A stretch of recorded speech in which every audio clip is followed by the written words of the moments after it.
So,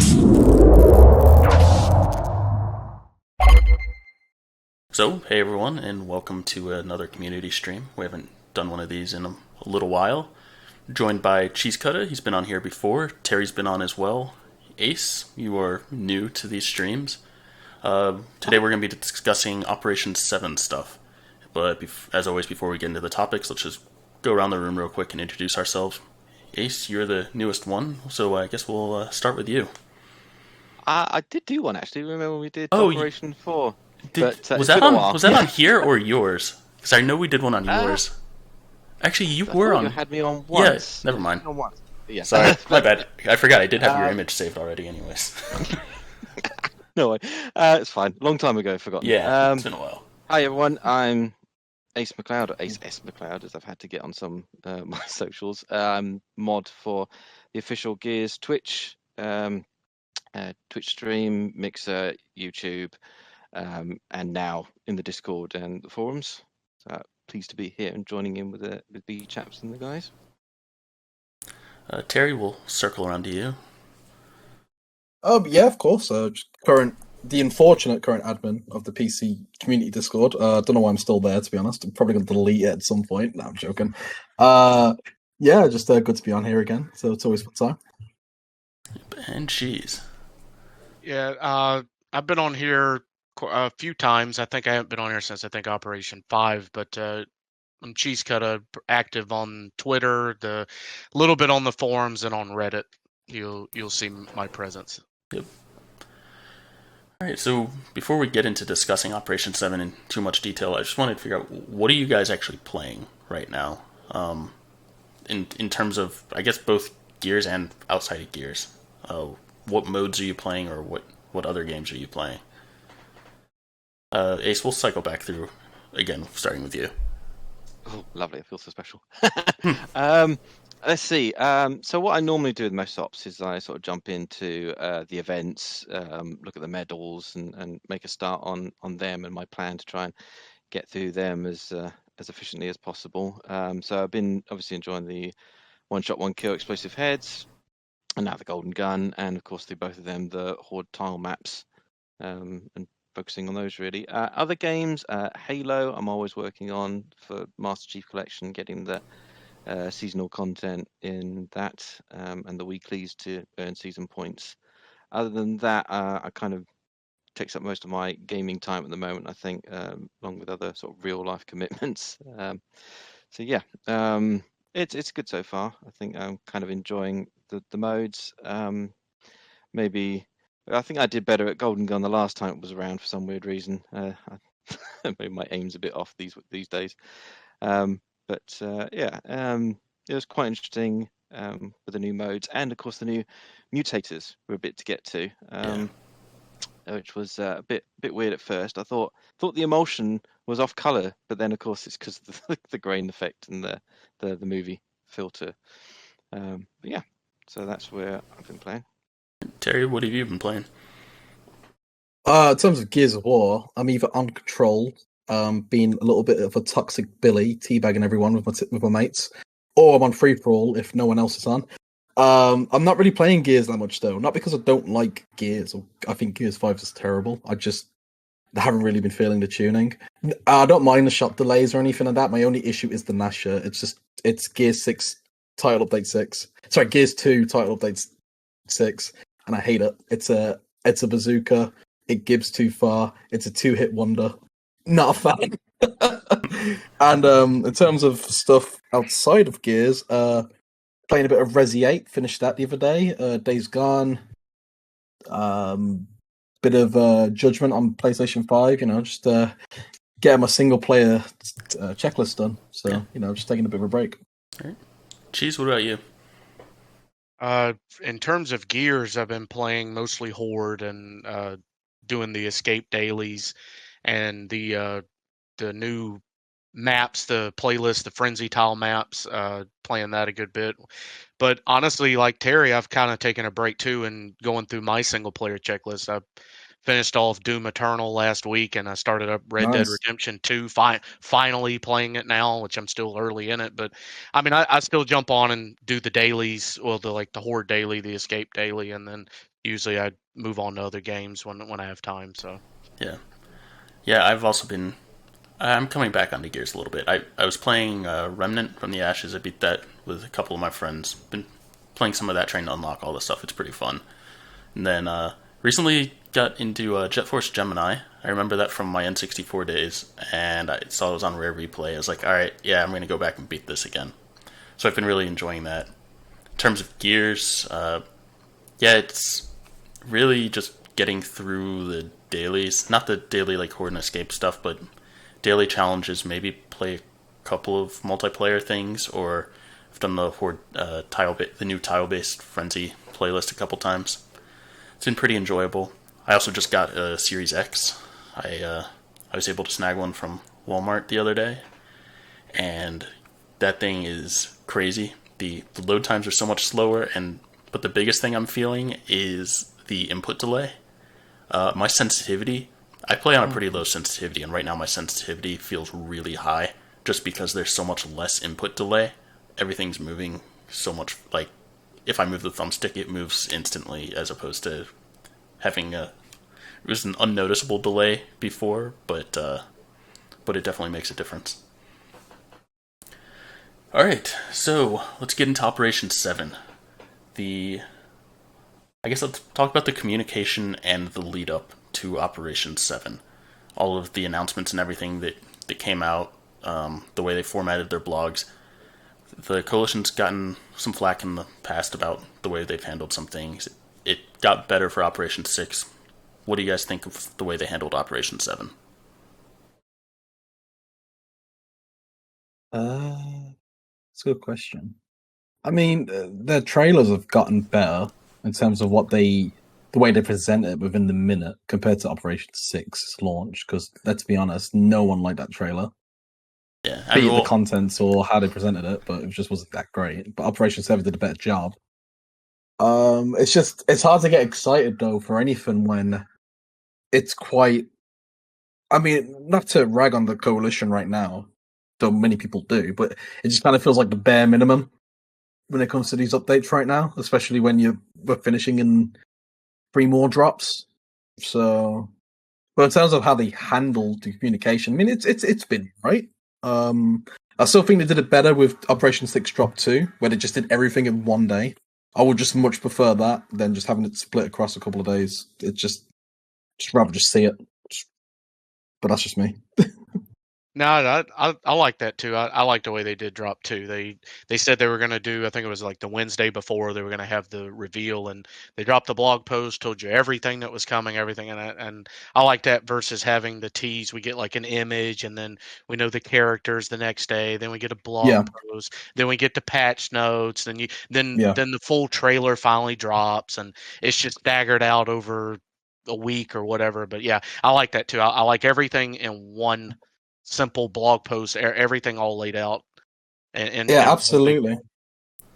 Like, Yeah, I ain't got an issue with the tease in particular. It's just for me, it's like they do the tease too late. Like, you should be Yeah, teasing Operation 7 or Drop 2, whatever, like a week or two before, you start showing more stuff. When you right, show it just the day before, it's kind of like, well, you may as well just show us the blog post because we know you have it ready. Like, there's no exactly. point even doing this. It's just pointless, If you're going to tease or do a trailer, yeah, at least tease minimum week before. Get people a little bit drummed up. Show a few promotional images of like zoomed in characters or whatnot to get people guessing. Because it might be, I mean, with some characters it might be obvious, but it gets people talking. And isn't Right. that kind of like what you want to drum that excitement up to get people talking and sharing? Like, oh my god, look at this zoomed in hand. I think it might be Sophia or Hoffman or whatever. But no, it's just a bit too late on that regard. It's just I I I agree on that point. I felt that way since when they were doing Operation 2 and 3. Like, get a teaser out there 2-3 weeks early. It doesn't have to be a lot. Just an image, or like you said, just a zoomed in portion of an image, just to get the ball rolling, people talking about it and everything. Instead of we get all the way up to the Tuesday before. We know you got everything ready, and they act brand new, like, oh, we're here's the This Week in Gears, and then okay, here's your image Tuesday, and then Wednesday, well, here's 30 seconds of the trailer, and then the blog post to be Thursday, and then patch notes to be this, and it's just all just get it out there early. Everybody knows it's coming the week before, and then boom, hit everything on one day. Exactly. I agree. I think my biggest disappointment from the way this one was done is that one, they put out everything earlier in the week in a big blog post. That was fine, but then they didn't have a developer stream that Thursday. Which, like the Thursday right before the thing, I really feel like a developer stream to answer some of the questions or go into more details about some of the stuff was really needed. And that kind of leads into the other thing I was disappointed in, and it's they left a lot of like open-ended questions, and it wasn't the type of open-ended questions where it's like, oh, you just have to wait and find out. It was more of a, they're just missing some information, and there's a lot of stuff that people are still asking about. We'll talk about PvP and stuff a bit later, but like, just to give the example, the whole leaderboard system and skill-based matchmaking and everything that goes on behind the scenes for that, a lot of people are wondering how that all works, and a lot of people are still wondering how a lot of it works. We'll talk about that a bit later. But there was no information on that, and that was a really big change, at least the way ranked functions. It was a huge change for this operation, and they gave like one paragraph saying, oh, hey, we have leaderboards. So yeah, that was really my biggest disappointment from the way they handled it. But then once the operation came out, the bugs in this one are pretty bad. They always come with bugs when they have an operation, but Makes you wonder about the QA team, doesn't it? quality was not assured. Like, Never is. the characters appearing on the wrong team. We've seen that in previous operations, but it does seem a lot more rampant now. The daily stuff not counting in private matches when that was like a big thing for this operation, and it's not working properly. The biggest one, though, or not necessarily the biggest impact, but the voice lines for Marcus versus Hoffman. The fact that they didn't fix it the first time, then they did a halfway fix. Like, how did they get it wrong 3 times now? This is it doesn't look good for them. And there's some bugs that I can understand. That one sort of crosses the line into, alright guys, what are you doing? There were a few little annoying ones. Like, usually I'm at the point I'm used to there being server issues. I'm used to the infamous screen where it just says your rewards aren't, you don't see any rewards. You just get like a timeout screen on the UI. And there was one, you go into a horde lobby, your custom lobby, and there'd be no modifiers. You couldn't select anything. You go to your cards, there'd be no cards. You go to your card levels, they were all level 1. At least for me when I logged in. Like, that was when they were doing the scrapping, the automatic scrapping, and it got fixed. It got fixed after I had to log out, log back in a few times. About an hour later, it got fixed, but it's just little annoying little things that. And see, that's the thing. I didn't even log in when the update went live. I waited a few hours, and I still ran into issues. Yeah, it was quite slow. Well, I think the servers were like, quite backed up at that point, just trying to deal with everything. Yeah. So, yeah, it's kind of a spread out deployment, isn't it? You've got the initial client update that everyone gets, and there's obviously the changeover for the operation, and then they make a lot of the new things live. And then of course there's a lot of changes. They had to issue the previous ranked rewards, but then all the screens and everything changes for the new operation and the new competitive system. And obviously for those who were at home at the time and on the console, and they could start the game up, close the game out, start it back up again, do it a couple of times, you could sort of get all your rewards and things. But obviously some people weren't able to do that.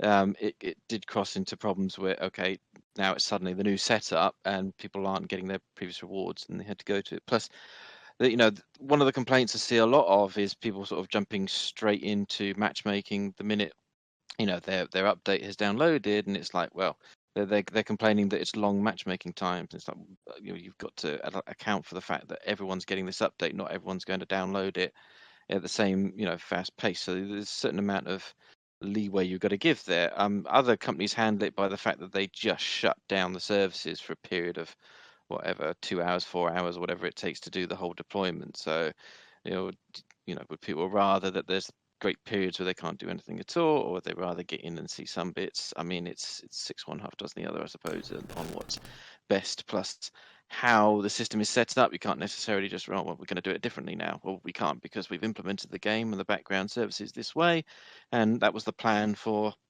the 2, 3, 4 years length of the game you were expecting. So some of this stuff is a bit difficult to then change. So that's obviously how they're doing it. I mean, that's is somewhere maybe where communication would be better. And I mean, speaking personally, as I'm now on the forum, mods are sort of pushed to try and get a sort of issue thing going. And I think it's going to be my intention to try and get ahead of that come next update and next release. And one of the things we'll be highlighting is expectations. You're going to expect to have some matchmaking problems initially. You're going to expect that some things are going to take a little while to adjust, and it will settle down as it goes on. But some of them were a bit unexpected. Obviously, everyone panics when you see all your cards are gone or they're all level 1. As obviously, the server having to catch up, and it's getting rid of all of these cards and scrapping them for all the accounts. They're all logging in at the same time. It's going to be high load, isn't it?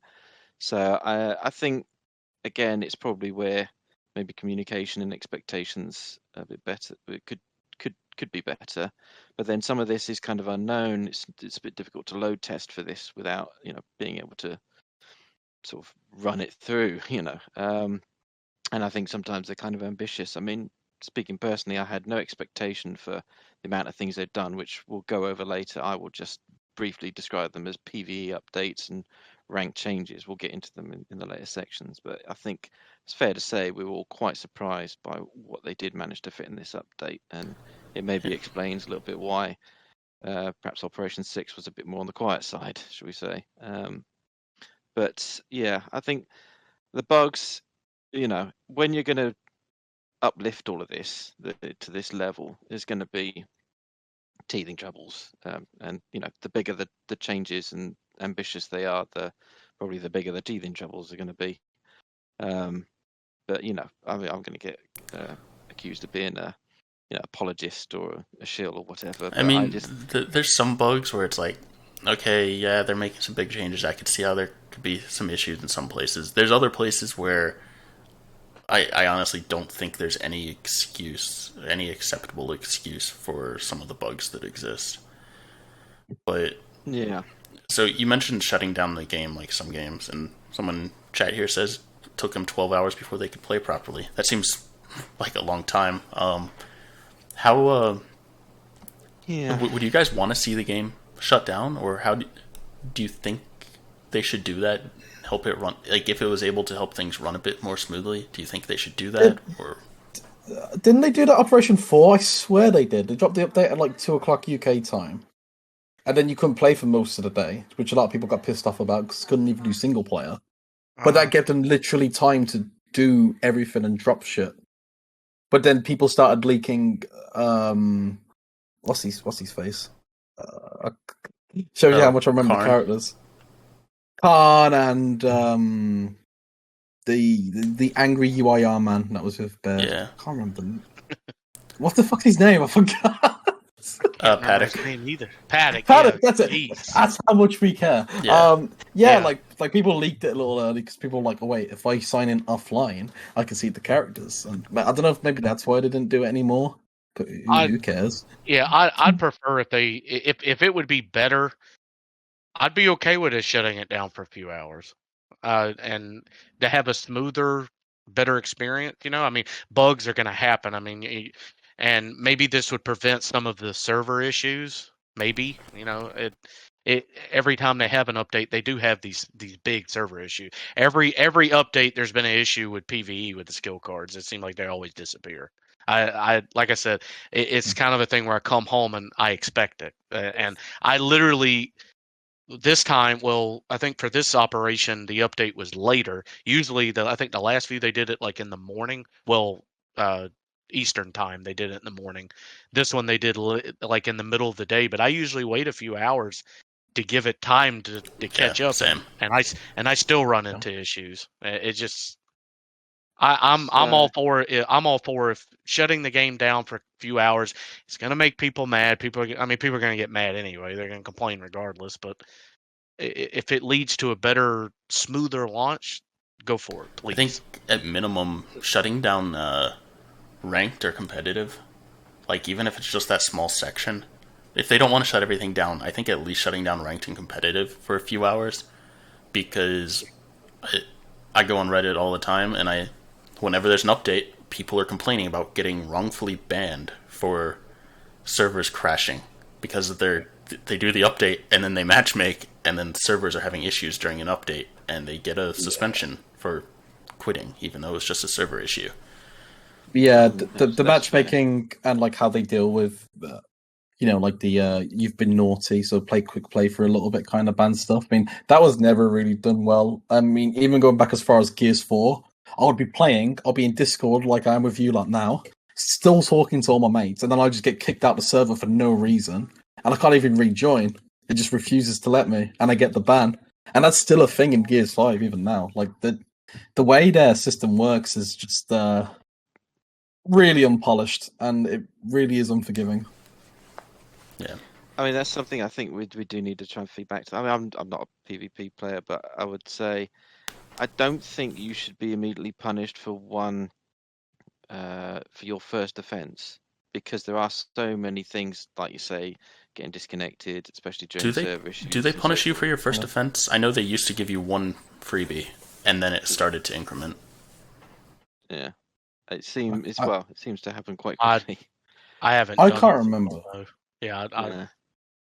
I think something like MCC would be a good compromise, where your first time out you get a minute ban. It's like, don't be doing that, boy. You get a minute ban to your matchmake. Yeah, and then if you quit more and more, then that time increases to 5 minutes, 10 minutes, 1 hour, 2 hours, 3 hours. And I think the system of having to play quick play is not bad, but if you do it infrequently with MCC, you'll always get the 1 minute or the 5 minute. When right now it's like you're just gonna get penalised the same amount no matter what. Play 5 games, and it's just a bit annoying. Oh, okay. I honestly haven't experienced the community service type thing. I thought that it was. I mean, what Gears 4 used to be was first one was free, then it was 15, then like a half hour, and then it escalated pretty quickly after that. I thought it was that same thing where first one was free and then 15 minutes, and it incremented, but you also had like go play 1 match of this and earn a score, go play 3 matches, 5 matches, that type of thing. I didn't realize it was the same for everything now. I think they adjust it because, you would get the people that would quit and they would just jump into another game. So, you got to sort of track that, I think, so that when they come back to the game, oh, no, you can't go straight back into rank. You've got to do some community service because you quit. So, because you have ruined someone's experience, So, but again, it's this difficult balancing between those that quit out and ruin everyone else's experience and those that unfortunately are the victim of server issues, connection issues. And that's why in Gears 4 it was free for the first one, and then I think you had to play, it was like 5 to 7 games or something like that in order to negate that quit. So as long as you only quit every 7 games or so, then you would never have a penalty. But if you're quitting more often than that, it slowly started to build up. So then you get the people that goad it and they quit only the number of times to do, and then they play one, and that they kind of mess about with the system, so they just stay just the fine line of it. With regards to the shutdown, if you think about it, I think the concern there is if you hold back everyone for a large enough period, then when you do start the services back up again, the amount of people coming back on is going to get slammed even worse than before. And I feel for the guy who couldn't get in for 12 hours, but you've then got to balance that. Well, there was a lot of people that did get in like straight away, and they were playing, and it was all right for them. And you've also got to take into account that this is going to be different per region. It's going to be completely different experience all round. Some of them, it's going to get absolutely hammered. Other ones, it's like barely even noticeable. Right. I can see them. They're just stuck on a balance of scales this whole time, trying to sort of move it along and go. Well, we'll try and hit here. Yeah. You've got two bad decisions to make, and you're trying to pick the lesser evil or hit it in the middle. And sometimes they get quite close to the bullseye, and other times they've kind of veered off quite a bit. Yeah. But I think that's the thing to try and remember is that it's all well and good saying, well, shut it down for 4 hours and that'd be much better and it'll be more stable when we come back up. And it's like, yeah. But then when you think about it and like the amount of people hitting it, it's going to be even worse. So shut it down, then after an hour, open it up to campaign. After 2 hours, open like quick play. After 3 hours, open PvE. Stagger it out. Yeah. I would say if they could limit the ranked and just say, servers are unstable at the moment, please bear with us and wait till everyone's sort of got in, their cards are scrapped, the updates happened and all the stuff's live and the servers have settled, then re-enable the ranked. Makes perfect sense. Or being able to disable the penalties for a period of time and then re-enable them, But again, it depends what their capabilities provide them at this stage of the game. But yeah. I mean, just to kind of add quickly while we're on campaign should not need any connection to the server. Why that's a thing, I have absolutely no idea. I think originally it was because of like how the collectibles work, and they have to like listen to the server. They shouldn't have to. Now it's skins, right? Well, whichever it is. Because you can use your unlockable skins in campaign. It's got to be connected. Yeah, but at the launch, I remember there being issues with people like, I got this collectible and it's not showing, I can't get the achievement. And then Octa's at the time was like, oh yeah, well, the collectibles need to talk to the server. And I'm just like, why does campaign need anything related to the server? Yeah. That's just nonsensical. So that should not be an issue, regardless. Secondly, going back to the tech test from 2 years ago, there was a fucking server queue for that. Why are we not implementing that? If they're worried about stress to the servers of everyone logging in, well, you proven you could do a server queue because people couldn't play the tech test for a while. Why aren't we doing that? That's the old way of doing it. It's how MMOs do it. It's how all older games did it. I don't know why we're throwing out all these old game ideas out the window when they worked perfectly fine. That's a good idea. A server queue would just work. I was going to say that too. Yeah, Destiny does that, and I know you said that with MMO type. Destiny does that where you log into a queue, and granted, you could be kind of down in the number, but eventually it goes in, and then you don't have any problems once you log in. That would be a good thing. Yeah. Either that or to stagger it out like that. I think is the best thing. Like the thing with the server queue is, if you're controlling who's on at any given point, because you have like a certain amount of players. Okay, we're only allowing 10,000 players on at the moment. One would joke and say Gears 5 doesn't even have 10,000 players, but that's an example. So with those 10,000 players, you could be like, okay, let's get the server to deal with them first, with all their unlockables, all the new features, all the unlocked rank skins. And then once that's done, they can either keep it on 10,000 because those players will rotate out, or they'll be like, okay, let's increase the pool and make it 15,000. So let's add another extra 5,000 players in, and then we can deal with them. It's controlled. The servers aren't under massive load as compared to everyone trying to go in at once. I just don't understand why it's not a thing. It makes zero sense. It really pisses me off. It's so simple. Sorry. Yeah. No, that's a good point. It's a good point. Hopefully, if Shawnee or anyone is watching this or watching this afterwards, that's hopefully a good bit of feedback that they could look into. It's probably a bit late to implement that in Gears 5, but I mean, they had it in the tech test. They had it in the tech test. I mean, I don't want to say it's like simple because obviously I'm not a network. That's not my expertise. But they have the system. They had it. Surely they can re-implement it, and surely it'd be easier on them because surely controlling who's on the game is better than letting everyone in straight away and then just having these server issues. Because I'm still having issues now with the matchmaking where I'm not even getting my results at the end of the game. Always telling me don't panic, and it's like, yeah, but it's over a week. Why is it not fixed? Yeah. I mean, I'd say that's probably fair, and it's maybe something they should consider in future titles. I mean, if we're looking to new suggestions, I'd say that 343 have made great strides and improvements when it comes to the Master Chief Collection, and I would say it's something they should take away from that and seriously consider for future Gears games to do a kind of secondary install of a flight, I think they refer to it as, whereby Yes. you through the insider, it's basically an entire separate game that you download. It's usually part, not the whole game, but the part they're specifically working on.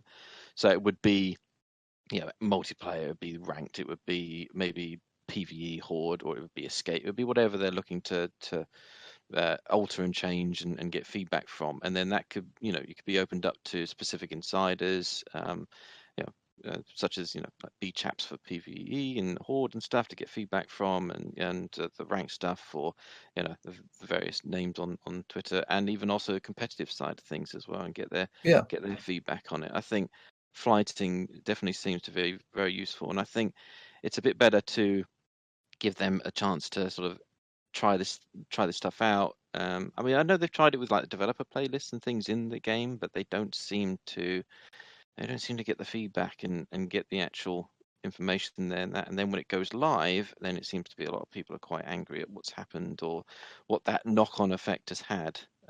So it's worth considering. Hopefully, such as limiting people coming in from an update with a queue system, and maybe flighting to test out these new ideas and bits and things. I think I do hope they take it forward into the next one. But then I think we all hoped that they took a lot of feedback from Gears 4 into Gears 5, but I think a lot of that was kind of put aside for It was the kind of vision forgotten that about. some. Yeah, I think for the vision that the studio heads had at the time, which unfortunately did not gel with the community, which they have acknowledged and they have gone back on. And it's fair to say we've got to give them kudos to say that for the past year and a half now, they have been walking things back and trying to fix a lot of these issues. And if the game launched in this condition now, I think there's so many. Well, it's a bit hit and miss with this op at the moment with the bugs. I think people would have said it was a much better representation of the game. I mean, there's a couple of big issues that are still being ironed out at the moment. I think, bringing up things like the Omen again has always been a touchy subject, especially since that was something that had a lot of feedback during the tech test and during the game, and it's something I thought that would have been addressed within the first 2 weeks, not within like the first 2 months. But it's a bit difficult to go back on that. They have apologized many times and they have made changes, improvements to it, and I just hope that this is remembered in the next one. They do take it along with them and continue to come up with some of these improvements and suggestions that we're kind of sort of throwing out there and the community's throwing at them. I think the problem they have is they do get an awful lot of criticism that is just very malicious and rude and not very constructive at all, really. It's no good just telling someone their game's shit. You've got to be constructive and give some information. You've got to offer some suggestions. You could say, I just don't feel it, I'm not feeling it, and I'm not enjoying it. That's fine. But if you're criticizing it, you've got to try and give them something to work with. And it's clear to see that Michael Shannon and Jonathan are really passionate for the game, and they have made great strides in the last several operations. So, you've got to give credit where credit is due. There's passionate people in the coalition. In my opinion, I think the issue is a couple of things. One, Gears 5 had a rocky launch due to differences between creative vision and what the player base wanted. Secondly, you had those people then leaving. Thirdly, then you had COVID and the pandemic. Fourthly, then you had people trying to fix it and then they left because the contract's finishing. Then you had rumors of Coalition getting then new projects to work on under Microsoft. And then obviously once they started coming in and you had less people working on Gears, they started to prioritize the new projects. And that's where I think we're at with Gears now, where we got people that do love the game and want to fix it, but they're just not getting the right tools or people needed to do it. And I think that's where we're at right now. I think Michael Shannon, Joe Tay, and everyone else is doing a good job with the tools that they have. It's just, unfortunately, it's just not meeting the demands or the views that the community wants in certain things, or mostly it's the time it takes to respond to certain things, like be it like with a bug or certain gameplay changes, and it can be quite frustrating. I do think, as Ace said, sorry, Chaps, do you want to carry on? Oh no, it's just when when any product, especially a game, launches, they're on a certain trajectory, and it costs them money and resources to do a certain thing, and the further into it you get, the more time and resources it takes to make a change. And Yeah. they were off on the wrong trajectory, and they needed to do a course correction.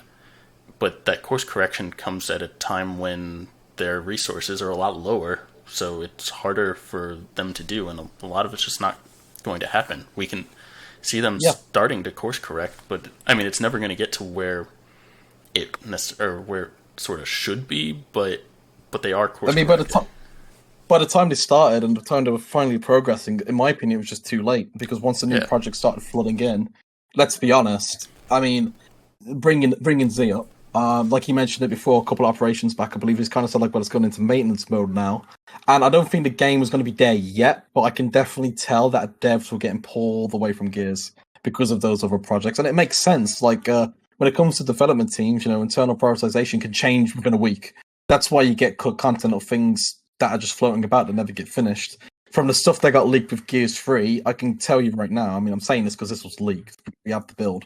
There was a whole entire DLC campaign with Ty as you played as, and it never got released. It never got finished because processes change, things happen, what can you do? Like, there's probably hundreds of stuff that didn't get released with Gears 4 either. In terms of like how they respond to feedback, though, I mean, as Ace brought up, with MCC, they have the flighting program. A load of other games do technical test servers, Siege, PUBG, probably some other stuff that I can't really think of right now. It'd be perfect opportunity to actually show people the new content, give their feedback on the new content and any gameplay changes, because then they actually have time to respond to that and fix it before it comes out.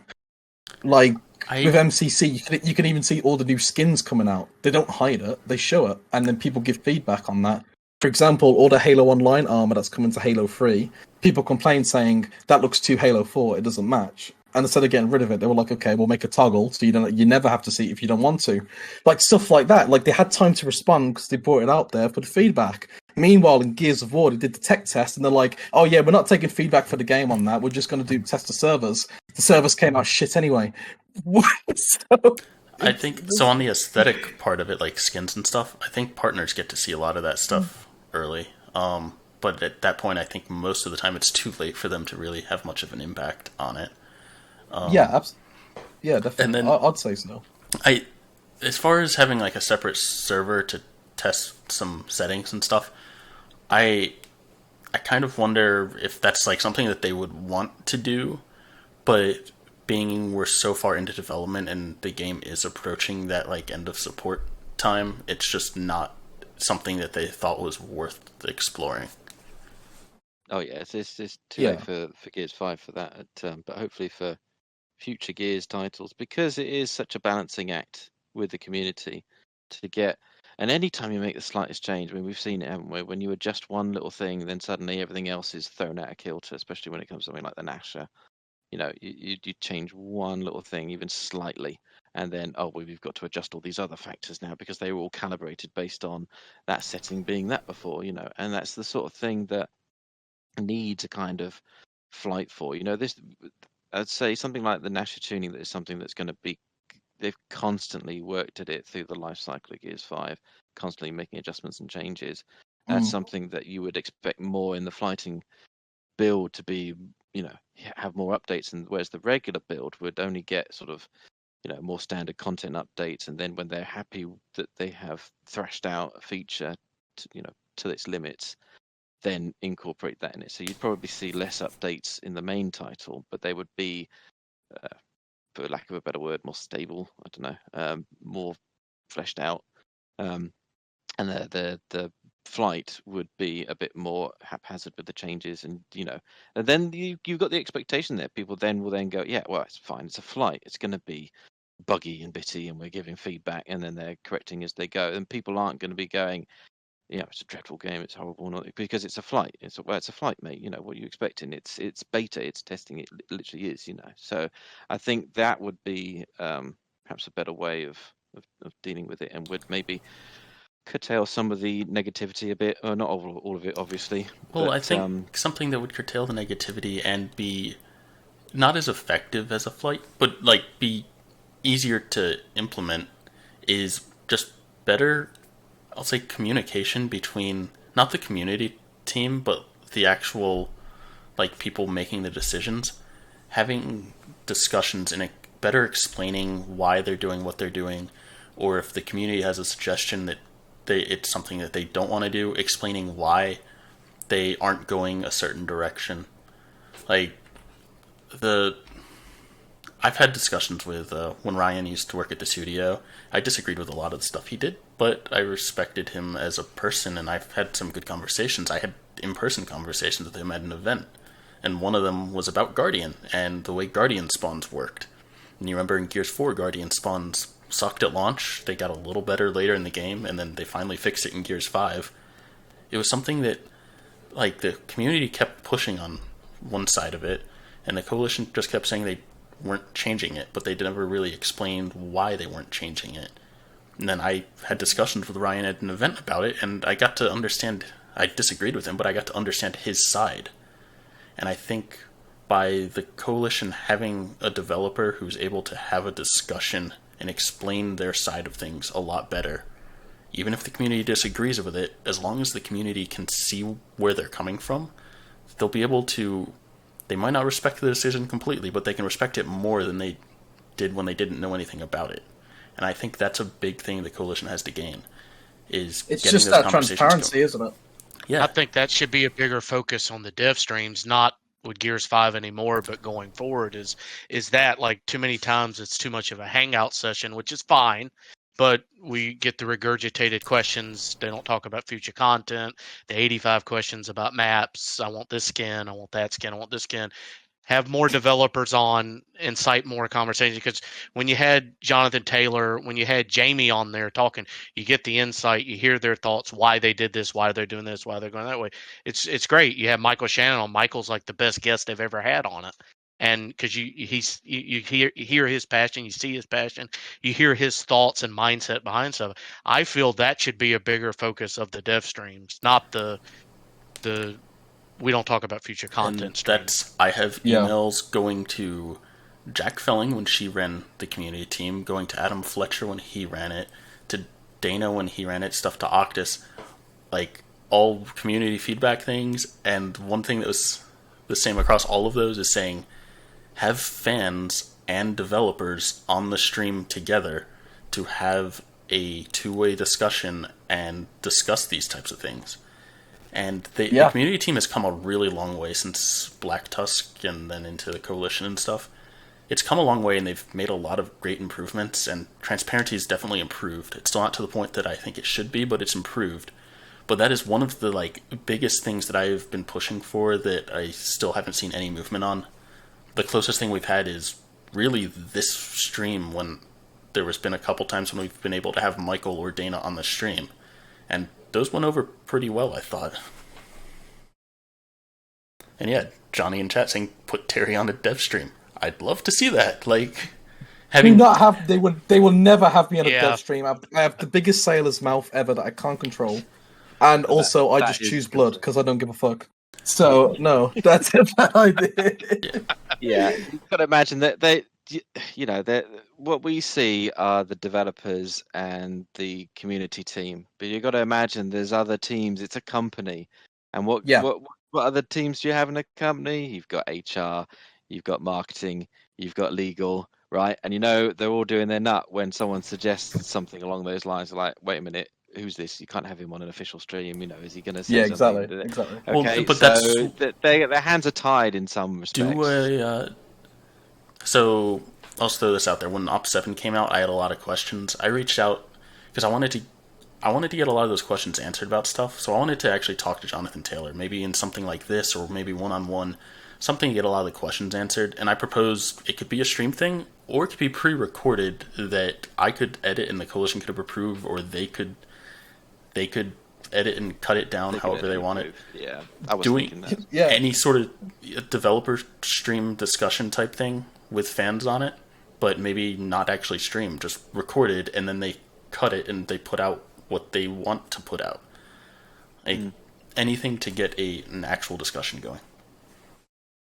I mean, in terms of just like kind of discussion and just getting the inside the developer's head. I mean, you just got to look at 343. Like 343, the past 2 years have done a complete 180 in terms of community engagement, how the community sees them. Like Halo and Gears reminds me in a way that they kind of follow the same pattern in terms of their games. People think 3's the amazing one. People didn't like the 4 campaign, and people thought 5 was shit. It's like step by step the exact same in terms, and especially how they saw the developers.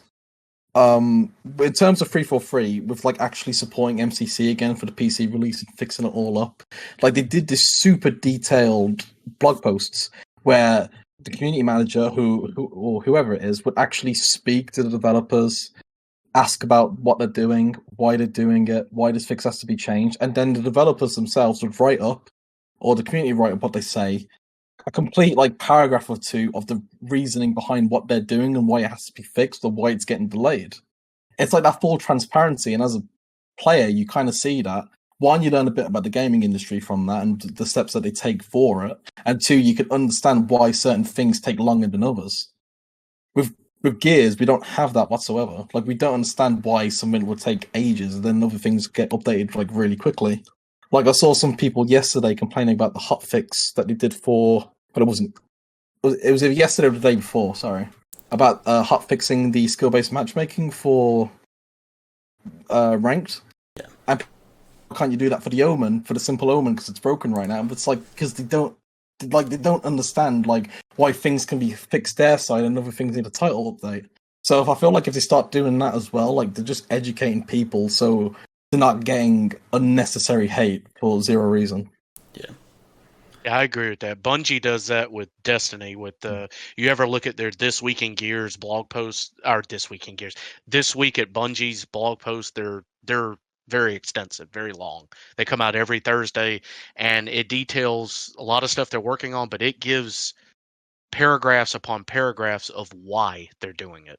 And they do a lot at the bottom of it where they integrate videos and stuff in the community, which TC's starting to do that with Gears Glory, which I think is good. I think it's I think that's great they're doing that. I want to see them do more of that, but I've seen other developers do that. They give a ton of insight. Here's what we want to do. Here's what we're hoping to achieve. This is the steps we're taking to do it. This is why we're doing it. This is what we're hoping for this, that, and the other. And I really like that versus a couple of sentences of this is what we're doing. And there it is. Yeah. And you don't have all the information spread out online. Like you have it all centralized. Exactly. And TC always says all this stuff, and we know this with every update. There's little hidden things in it too that they don't tell us. The patch notes are. I don't know if their patch notes have ever been complete. Like No. there's always something. There's always something that's not there that they forget or whatever isn't There's on it. There's definitely a miscommunication there, between community team and the actual dev team. Yeah, like the dev team's feeding all the info to the community team to type up the post, and they're leaving stuff out. So the community team types up everything that they know, but there's stuff that's not being fed to them. So. Or the stuff they've been told that's wrong, like Hoffman being fixed with Marcus's voice lines 3 times, and it's not been fixed. And like for instance, they came out with all those patch notes and the blog posts and everything, and got online and found out that Classic Horde was in custom lobbies, and there were actually options within it. Like, why wasn't that in the blog post? Well, that was a big thing. I felt like a big thing that should have been in there. There's a whole bunch of little. You can't toggle anything on the options yet. I wonder if that's something coming. But why was there no word about that? I'm sure there's plenty of other things in there too. Yeah.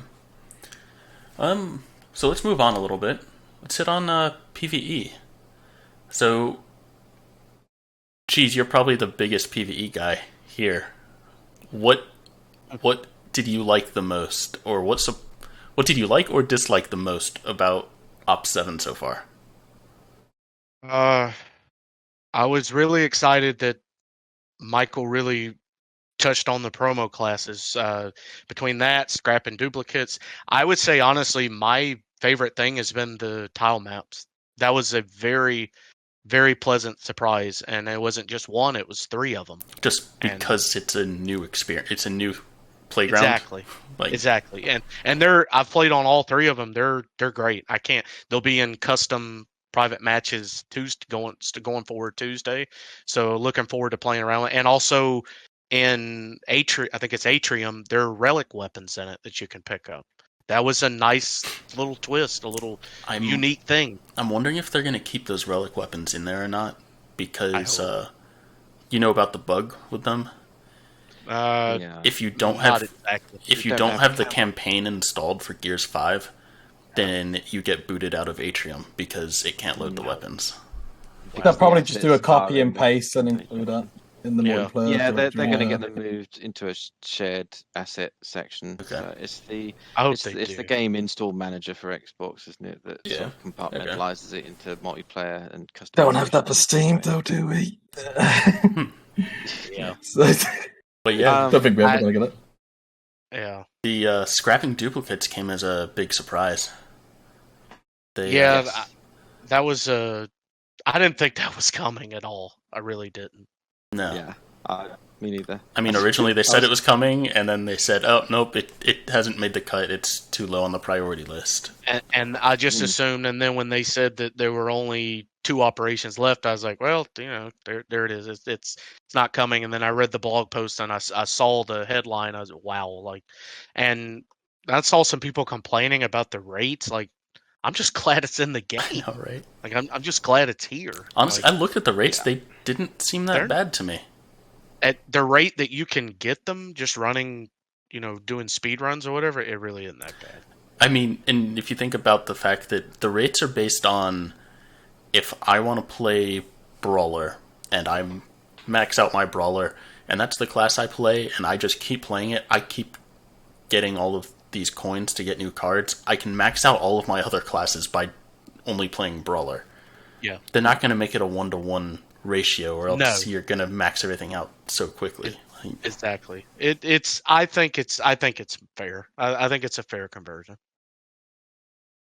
Yeah. I mean, I'm with the PV updates. I think the best thing I was just so surprised at the amount they managed to squeeze into this one. Is they got the auto scrapping in, which a lot of us were losing hope on that. We could see the end of the game coming up, and because there would undoubtedly be some UI work, then the concern is that's not going to be something that could be squeezed in by a post major support live team. That's going to be something that has to be in the main support cycle. I mean, I think Michael did cheat a little bit, maybe, because because it's auto scrapping, it just does it, and the only thing UI wise is an update to the post match screen.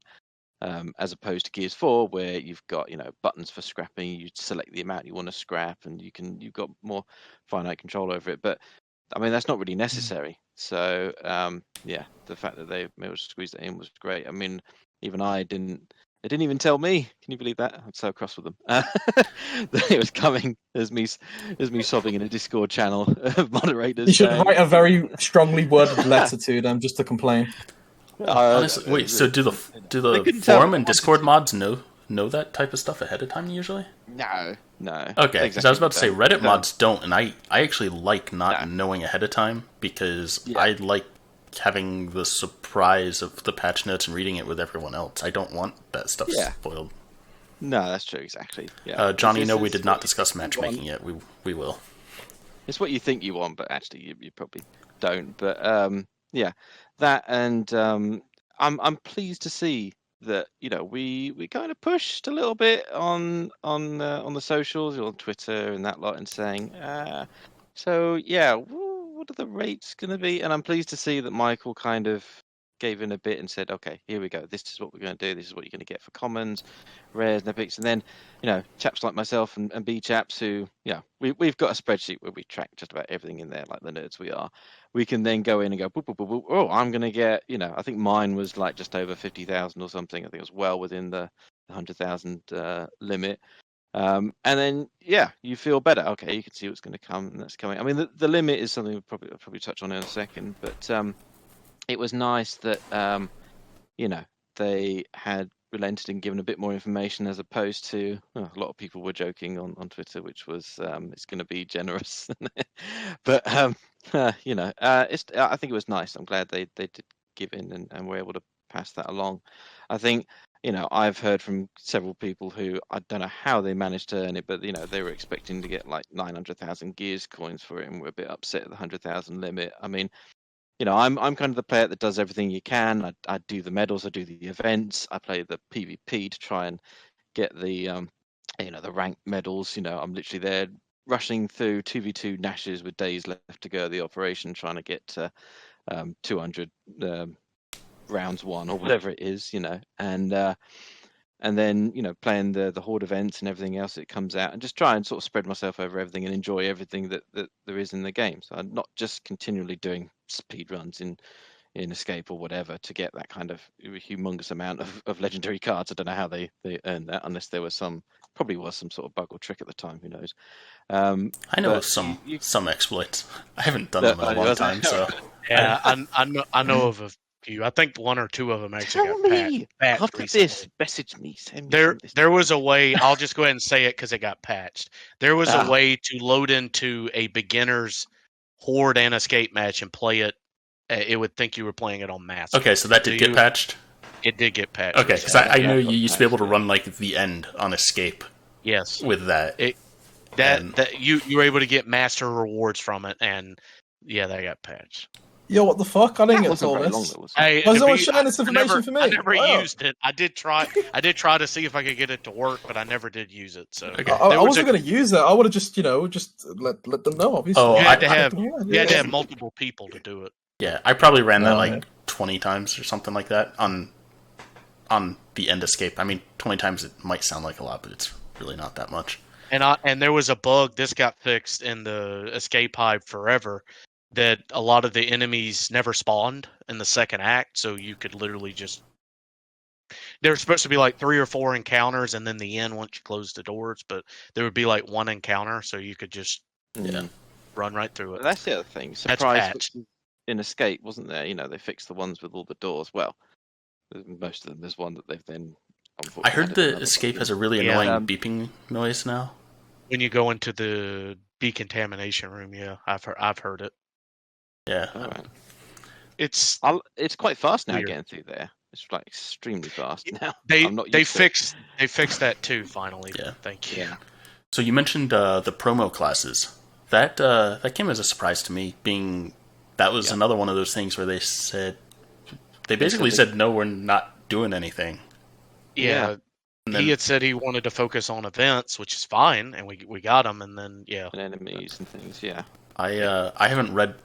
I didn't actually read the detailed patch notes because I didn't care too much about those PvE, or I didn't read the PvE updates for the classes because I didn't care too much about those. But it seemed, just skimming through, it seemed pretty extensive. Like, a lot of changes. Yeah.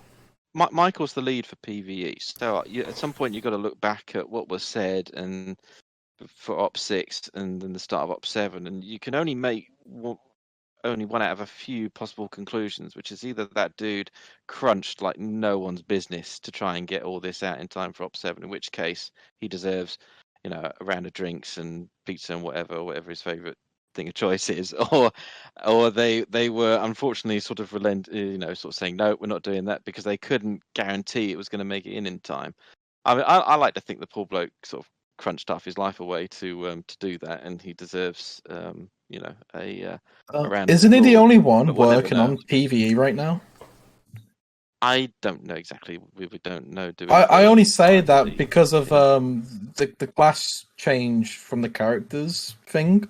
If you remember that a couple of ops back, I remember he saying on stream he was the only one who worked on it. Yeah, so that really makes me think like he's just like the only one doing PvE because even he himself did the Locust. So yeah, I've heard he's the only one doing PvE, but I also wonder, like, he's got to have some level of support, right?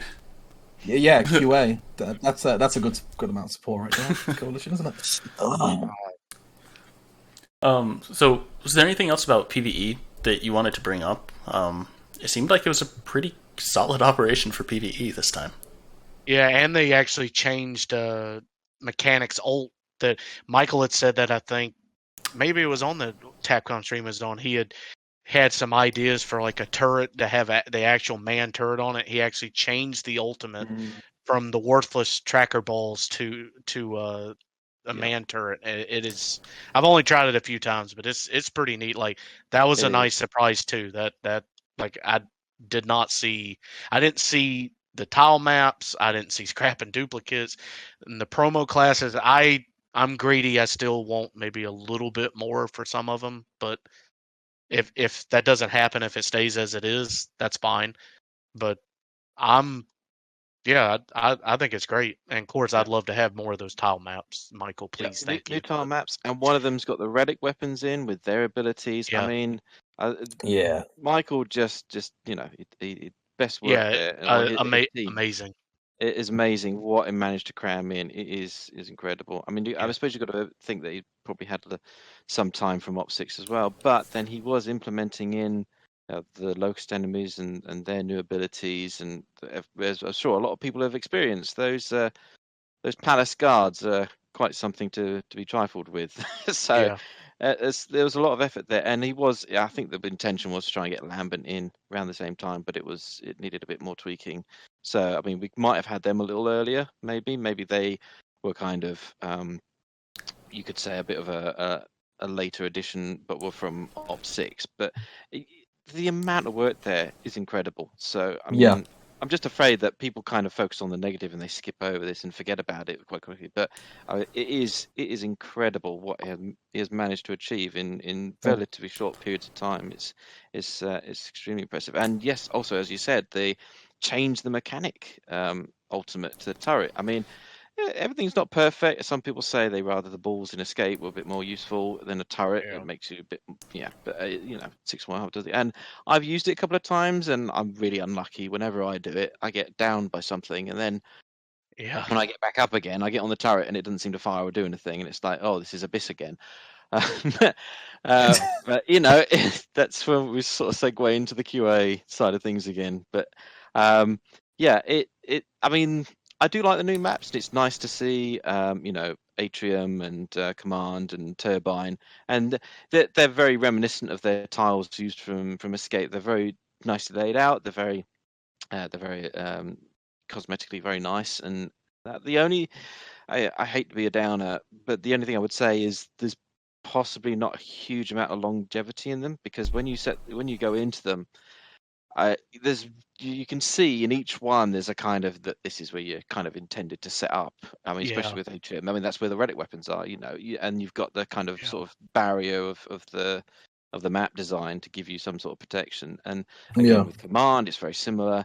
And again, with Turbine, I mean, you've got a high advantage point. Why would you go down anywhere else? So, I mean, there'll be some people that go, "Hi, I managed to do Turbine from down to the bottom." Okay, if you enjoy that kind of thing, or I managed to do Command from down around the corner. Like, well, kudos to you. You're making the challenge harder for yourself, and you're doing it well. But even the taps that when they pop up, they only pop up in the same sort of space. So you'll get them in a different order, but they're only going to be in that same one space. So I do think longevity is maybe not there. But I mean, when you consider the amount of other stuff that got squeezed into PvE, the fact that they're in there at all is a miracle. So you can forgive the fact that these are probably sort of quick shot horde maps, if that's a thing you could say, a bit like Overload, Abyss, and Railline are kind of, again, they've got the same sort of thing that you expected generally to use one or two setups, and they're small maps by design, but it's still nice for their implementation, I should think. Yeah, So I think PvE overall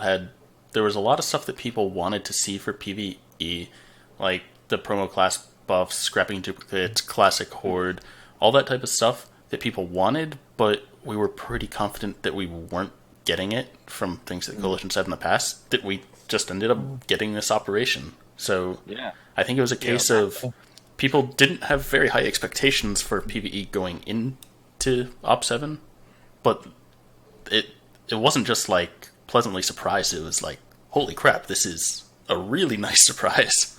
yeah. My reaction was I was at work when I went through the blog post, and I was just like, "Holy what?" Everybody's looking at me like, "What?" They didn't know what I was doing. Like I'm just like, I kept reading. I couldn't believe it. Like scrapping duplicates, new tile maps, all this stuff. And I was just like, wow. I didn't even care about the versus PvP stuff. I just all this PV stuff. And I know we're gonna hit on it later, but I'm curious. Do we still have 3 drops left? What else does Michael have up his sleeve? Like, Yeah. there's some little quality of life stuff, maybe some little touches, maybe some more tile maps, whatever. But what else does he have coming? Yeah. 'Cause Oh, yeah. What I have was they gonna held back and were say, planned anyway for Op 8? Because they had a plan from the beginning, yeah. or from their what did they call it, a summit? They must have planned out the remaining ones and got an idea for it. They planned when they wanted Hive Busters DLC to come out, for example. Exactly on the sort of year anniversary. So you've got to imagine they've got a sort of end game thing in mind, haven't they? So it'd be Yeah. interesting to see what they have got for Op 8, or it may be bug fixes and fixing some of the stuff they got in 7. I mean, I think you can, when you look back at how much of a big change, especially with the PvE, and the next topic, I presume it's the next topic we get onto, which is the ranked comp. Yeah, I think it was so ambitious. I think they were maybe a bit hesitant to start sort of giving out, hints and things and all the rest of it, because I'm pretty sure someone in there must have been like, we're not going to get all this done for the beginning of Op 7. It's not possible. We're not going to get this done. Yeah. We're going to lose something. We're not going to be sure what's going to get cut. So you can forgive them for maybe being a bit tight-lipped to the end, which they seem to be anyway. I think they're always working to very tight deadlines, and that's why maybe the communication is kind of a bit last minute, that some of the other companies tease this stuff a bit more, a couple of more weeks ahead of things. Yeah. But they don't want to disappoint. But yeah, I think Is a lot of the coalition still working from home because of COVID? I believe That could be a so. reason why there's been a misconfirmation. No, I was thinking out loud on that one then. Just to kind of add on to what Ace, to ask Ace really, with the runes in PvE, because I haven't really been playing it, is it just like a rune where they're all there, or do enemies drop it? The relic weapons are in. There's a backroom section where there are 3 escape doors that are shut and locked, and then as you progress through the waves, they unlock one at a time of the 3 doors, and behind each door there is More relic selection weapons. of the relic weapons. Yeah, so I suppose I haven't actually looked at it closely, but I presume if you're a marksman wanting the long shot, you got the longest wait, I think, as opposed Okay. to someone who wanted, like, I don't know if the overkill's the first door or the second door, but yeah, they open as the waves go on. So yeah, you get your first batch, and then you get, but there's also a weapons locker in each one as well, so you can put them on there and charge them up and refill them, Okay. which is good. Because with those relic weapons, I feel like they could do so much with it. Just like finally include them in the PvE. I haven't really played much PvE this operation. Last time I played PvE was a little bit of escape and up 6, and I don't really touch it much because I mostly do play PvP. But in terms of those relic weapons, I mean, I could just imagine, like in Horde, for example, to mix things up. Like in traditional Horde, it's every 10 waves you have a boss. But why not like every 5 waves you get like a mutated enemy that has a relic weapon, and you actually have to fight to win the relic weapon on a more overpowered enemy. And then, it kind of adds a bit more engagement and movement and makes relic weapons a little bit more rare and, so something to on use and to hold on for. Yeah, so an Ice Queen hive, you've got scions with drop shot relics, relic drop shots, so they can freeze you with them. Yeah, exactly. And then that make its way into Horde. I mean, who knows? Maybe that's Michael's plan for Op 8. To have possibly. I think possibly. the biggest thing for relic weapons would be if they brought them to PvP, like a special event where you had relic weapons. I think that would be really custom interesting. Custom games as well. That'd be pretty fun. Yeah. Yeah. Have a bit of freeze tag with frozen drop shots, bit like Quake. That'd be pretty fun if they ever did it. Well, we've got so many new modes now in private, haven't we? We've got loads. Yeah, actually, let's talk about private. That was one thing I wanted to bring up. I've got that listed in another section, but let's just transition into that. Private matches. Mm-hmm. You mentioned in general relic weapons. Yeah, go ahead, Terry. No, I mean, like, do you mean like in general, like in PvE and PvP? Oh, I was mainly thinking PvP. I don't think we're gonna... I know they did. Didn't they add Classic Horde as a variant as well? They did add Classic Horde. Actually, you touched on that. Yeah. Sorry.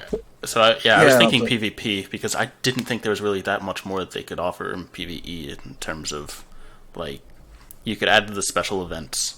I think that's probably like an Op 8 thing. It's like, okay, yeah, we're done. Here's the special events. Yeah, here's all Yeah. the Boss events rush. and stuff like Yeah. But like that. But yeah, PvP, there's a lot they could do. They recently added a few things. There's so many things that they could add, and there's things that have been asked for a really long time. And then there's the things that could have a really big impact on allowing people to actually make fun custom games that they just don't have. And it's really disappointing that it's stuff people have wanted since Gears 1 or Gears 2. Like, choose your starting weapon.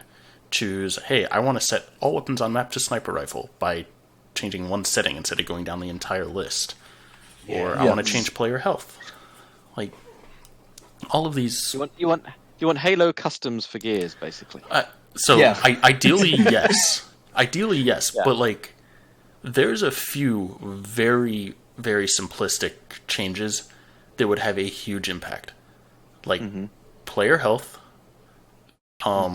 choosing starting weapon... Damage multiplayer. Yeah, damage multiplayer. But, like, I think my top 3 are choose starting weapon, something that makes it easy to change all weapons on map to a certain weapon, and player health. Those are, like... If I could choose 3 things, that would be it. I'd also have, like, ammo regen and player movement speed. Yeah. Like, those... I also wonder if with free-for-all in the game now, whether they can adjust friendly enemy setting dynamically during the course of a match. So you could have, like, a Halo Infection type mode in Gears in a free-for-all setting. Because then that opens it up to so much sort of tomfoolery modes you can have then, can't you? You can have, like grenade tag is one I keep thinking I would just have an absolute laugh at with mates.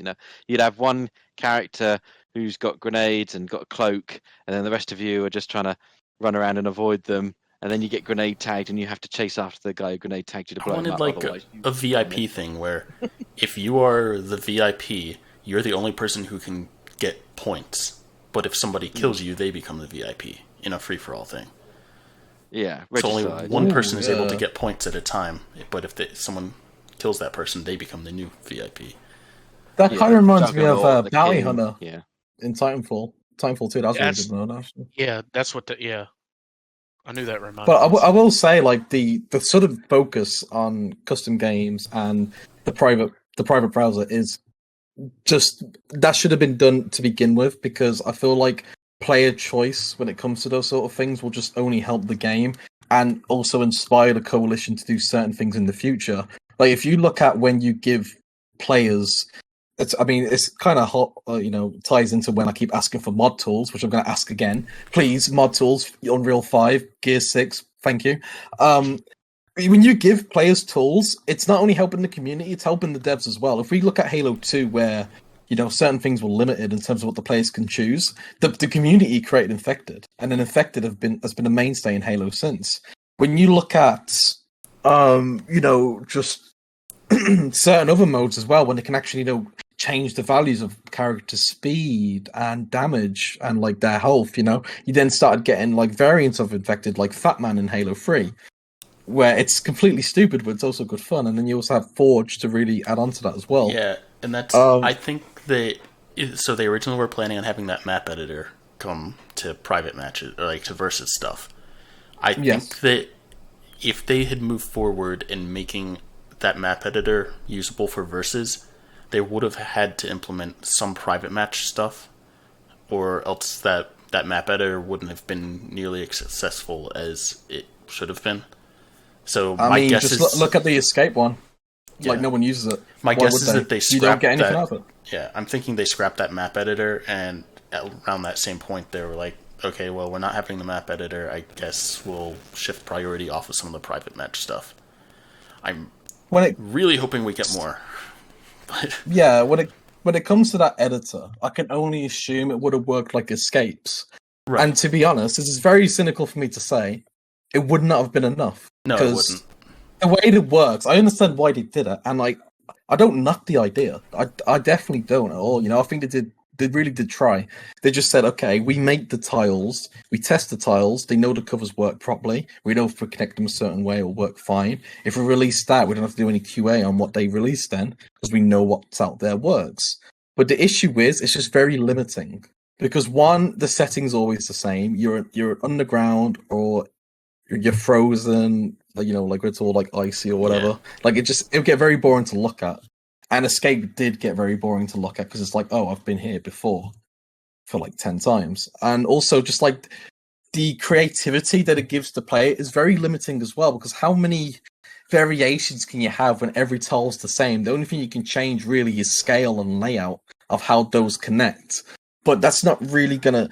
It can change how gameplay works. I mean, we've seen it with Horde and how they, experimented with that, but it still wouldn't be enough. And mod tools really is the only way you can do that, or if you really go in depth like the 343 did with Forge on Halo 5. Right. When you give, everybody, these tools to create, people will get creative and it will help everybody. I mean, a map builder for modding is like the bare minimum, in my opinion, because fans will port old maps that they enjoy, and they will also make new ones as well. And if they do that, then the coalition will be like, okay, we can just focus on only new maps then, because the fans are just going to port the old ones in. They're kind of doing our job for us, and they're learning a bit of how Unreal works. They're adding that to their portfolio. I was added in a Twitter thread a couple of months back of a bunch of Ubisoft devs that started with the Gears 1 editor with Gears 1 PC, and that just kind of shows you, where that inspiration comes from. If people have those tools, they want to create even more. So they definitely are getting there with the private browser. With you can now get XP on there at a reduced rate, but it's XP nonetheless. It gives people incentive to play on there. The fact that you can just load it in and just be like, oh, there's an execution game happening right now, otherwise it'll take me 10 minutes to find a game. It has its use. It just needs a little more, and I hope that they learn with what they can do with Gears 6 and even other games like Fortnite have really took on board a whole creative idea of what the community can do with making their own maps with the tools available. And it's been missing for so long, and Gears 1 PC really took off its own community because of that sort of stuff. So it's just a big missed opportunity, and it's a shame, really. They should prioritize it. Yeah. Well, let's shift to the opposite end of versus. Let's go from our casual, fun, private match stuff to ranked and competitive. That was a pretty serious change that they made for Operation 7. It was a big surprise as well, wasn't it? Not only was it a big change in the way things worked, but it's also really big in the fact that it seems like they took their old ranking system and they just threw it in the trash. And that ranking system was something that they spent a really long time working on, and it was used as an excuse for, this is why we're not doing these other things in the game. It's because we're working on this ranking system.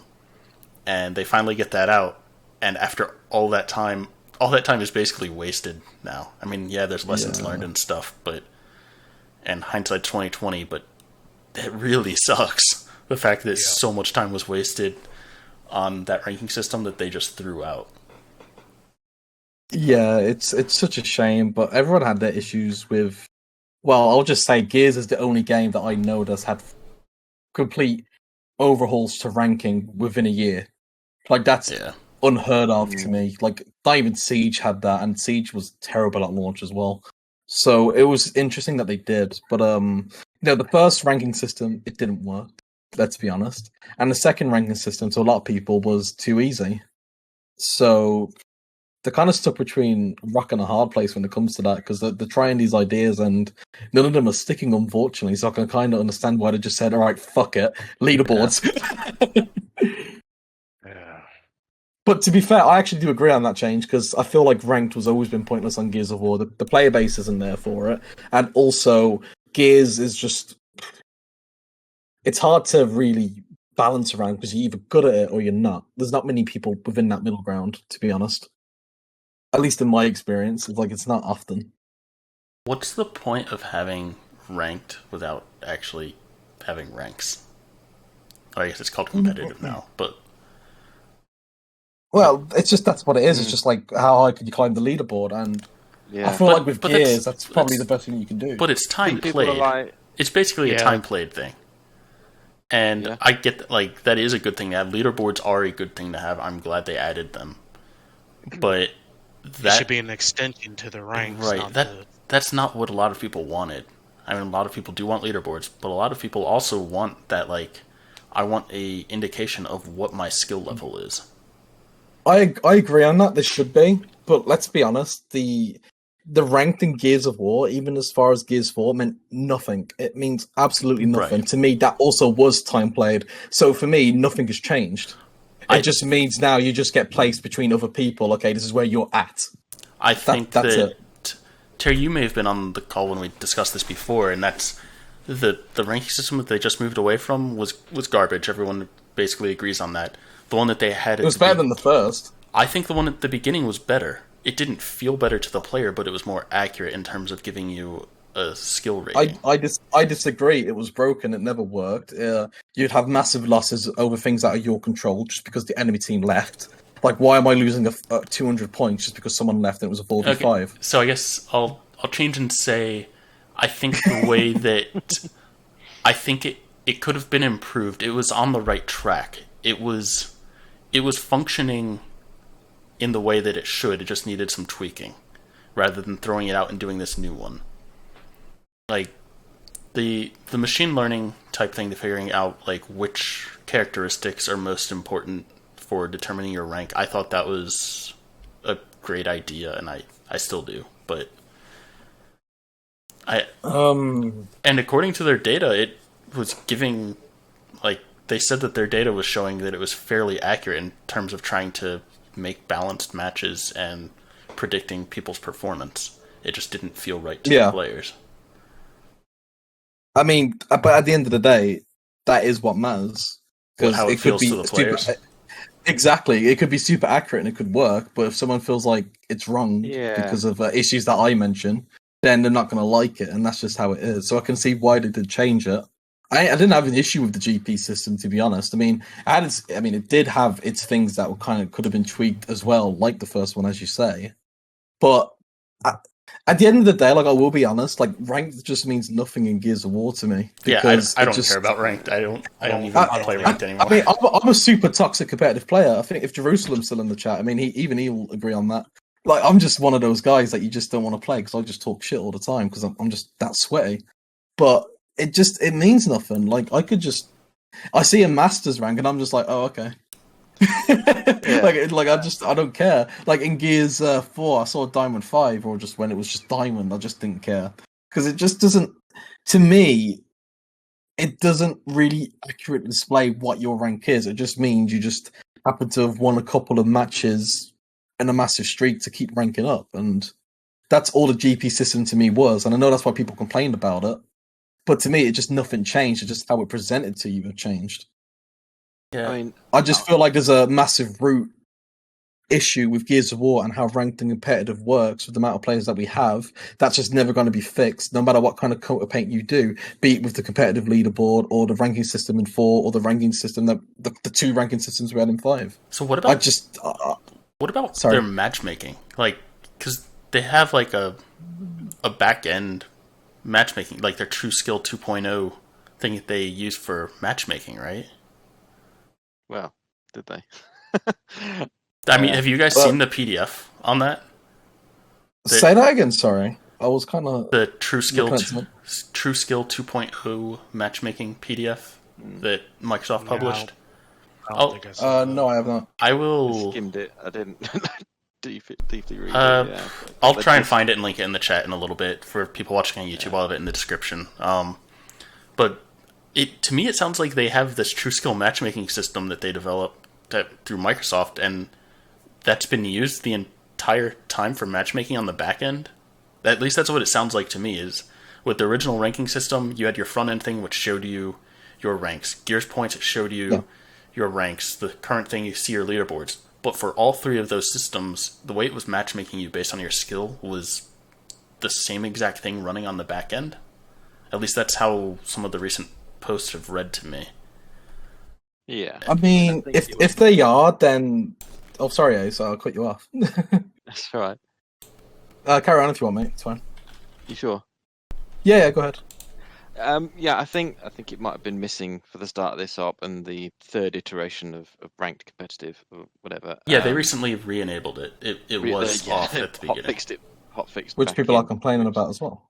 Because it increased Yeah, times. because obviously, Yeah. that hasn't on the matchmaking. I think going back to the first one, I think the issue was technically it was like the right design and very accurate as BChaps says, but I think for actually playing and remembering that this is a game, there was too much penalty for going down, and it's like, well, it's accurate and correct and everything, but it doesn't, it's supposed to be a game, it's supposed to be enjoyable. You've got to try and buff the positives and kind of soften the negatives a bit more, otherwise it's just not fun. And you've got to, again, they've got to balance the requirements for both, your top 1% super sweaty competitive, they are pros or whatever, with like the the casual ones like me that just jump in there at times, and you got to try and have a broad good experience across the way. So I think that's where the first one failed, was it was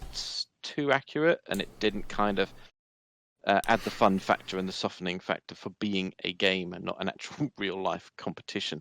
But well, I suppose when you get into the esports thing, that is real, it is real life competition. But you know what I mean with the case of ranked and home players, And with the second one, I think they tried to come up with something that was a lot more fun, and I think they kind of overshot the mark a bit and went a bit too far the other way. And then the criticism there was you've got people that are masters that actually they're silver players, or they're like me. So think about this. When people say it feels good or it's fun, what are they saying? What they're really saying is, I'm ranking up. A lot of people have trouble accepting the fact that I'm an Onyx 3 player, so if I hit Diamond, that was probably a mistake, so I'm probably going to rank back down to Onyx 3. People have a hard time accepting that. What feels good to them is ranking up. Yes. Or they had what felt like a really good match. It was really balanced. It was down to the wire. You weren't completely and utterly one team dominating another, like, they weren't even paying attention or the controls were plugged in, That's not fun. That's very, obviously it's like you question whether is there anything at the back end kind of measuring this out, or something thinks that, well, 4 silvers in a 4 stack is going to equal these 2 masters and a couple of bronze or silvers. Like, well, no, those masters are going to wipe the floor with everyone. Doesn't matter, You're just feeding the Masters players with easy players. Like, they're just going to get a stupid amount of kills. Yeah. But then what gets me is the people that are like, I want to show off my rank. I want to be a master. I want to be in the top 1,000. And then they get upset. They're like, I just end up playing the same people. And it's like, well, yeah, because you're the top 1%. You've climbed to the top of the mountain, and then you're upset that you're almost alone up there. I mean, what were you expecting? They think that Gears should have a Call of Duty population, which is just, it's never going to happen anymore. Like, those days are way gone. Especially when Call of Duty is a multi-platform game with crossplay, and then Gears of War's a Microsoft crossplay game, and the PC side just has been ignored, so that's not growing. Yeah, and I think so. You need to have the high enough population to balance things properly. And then also, I think the ranking system would work well if you let it go to infinity. Like, everything, the more matches you play, the more accurate it's gauging your skill rating. And it doesn't have enough time to level out and give you that accurate skill rating. So you're seeing these larger jumps and you're getting these imbalanced matches, and it's just because things didn't really have time to settle. At least that's my guess. Well, the problem is it's always a journey, isn't it? The game's got to learn where you go. Right. Dan used to say that all the time. People have a hard time accepting that, though. I'm getting trashed by a bronze. Like, what on earth? And it's like, well, yeah, but eventually they will be a master because they've done this time and time again, and they're really good. So it's difficult. You could see, well, a rank is an indication, but as Dana would say a lot of the time, it's an indication of where they are in their current journey, not their final point. A game hasn't got a crystal ball and go, yep, this guy's a master. It's got to learn it. I think a big thing about ranked that I want to bring up, though, is that there are all of these questions around how matchmaking works, and these leaderboards came out, and it's like, well, wait, is this still going to be skill-based matchmaking? Is it just going to be based off of leaderboard position? Because that's just a time play. There's all these questions that the Coalition has not really answered. The latest thing I saw, it seems like they use True Skill 2.0 in the background. That's the latest thing I heard. Yeah. But I think they used nothing at the start of the op, obviously. Right. They meant to. Yeah, it was broken. Yeah, it was broken. The fact that they haven't when talked Shawnee about was that. replying. Sorry, chaps. I was just saying, like, because I saw Shawnee replying to tweets on Twitter saying, like, "Oh yeah, skill-based matchmaking is just not working right now because it's sorting everyone out." But it wasn't. It was broken, but they didn't know at the time. They just thought it was sorting things out. So it's definitely working on in the background. It just wasn't clear enough to everyone because it's replied to a Twitter thread, not an actual blog post, which most people read. And when they say, "Oh yeah, we're using skill-based matchmaking in the background," it's like, well, what does that mean? Like, what are you guys using for your skill-based thing? Are you using True Skill 2.0 like you had at launch, or are you doing it based on some new thing you came up with? Are you doing it based on leaderboard position and just claiming that that's your like skill rating? It seemed like there was a lot of unanswered questions around that. I need to read that link, that PDF in full about True Skill. Yeah, I mean it's 24 pages long. I read it when it first came out. It's very math heavy. I have a minor in mathematics, and I am a nerdy engineer, so I love reading this type of thing. But a lot of people probably won't want to get through it. But there is like this is just making me think of uni, and it's giving me PTSD. I'm challenging you, BChaps, for your next stream or video. You've got to take that and condense it down for the layman, and just give us the cliff notes. I mean, so there is an intro, and there's some high level stuff in there. So I could try and do something, but like most people should be able to read, like most people should be able to get a pretty decent idea out of it. I wonder, do they reset the True Skill every new season or every time they redo the hope not. system? Yeah, because then that would surely find out. That would have raised some concerns immediately. Oh yeah, well, wait a minute, you didn't reset the True Skill, so why has that kind of gone off the rails? Okay, oops, yeah, it's not working. I mean, maybe that is how they then discovered that it's not working and fix it. But I mean, that's always been there and working in the background. But obviously, when we had the ranks, they were primarily it would lock you. I think lock you to the same level, wasn't it? Or within silver, you'd be within silver 1, 2, 3. Originally, it was within plus or minus 1. Then they expanded it to plus or minus 2. Yeah. And then they increased it to plus or minus 2. Yeah. So and then you're getting instances where, well, hang on, I'm being matched against masters, and I'm the plus or minus 2 was supposed to be temporary also, while they just figured things out, and then I guess the population wasn't big enough, so they were like, all right, we'll just leave it at plus or minus 2. I mean, that should show right there that the whole way that they do skill-based matchmaking just isn't enough for the player base, because they introduced it now we're getting really long wait times in games. Now people are complaining about that, so you either have people complaining this is too easy, I'm getting matched with people that should be matched with me because either they're better than me or they're worse than me and they're on my team, or it's like, okay, but then you gotta wait 10 minutes for a game. Gears does not have that population, unfortunately. That's the thing, like they can't do anything. The middle ground that I've proposed, I still would love to see how it works out, and that's like basically quick match. It's rolling lobbies, but you have bots only to backfill instead of to fill the entire lobby.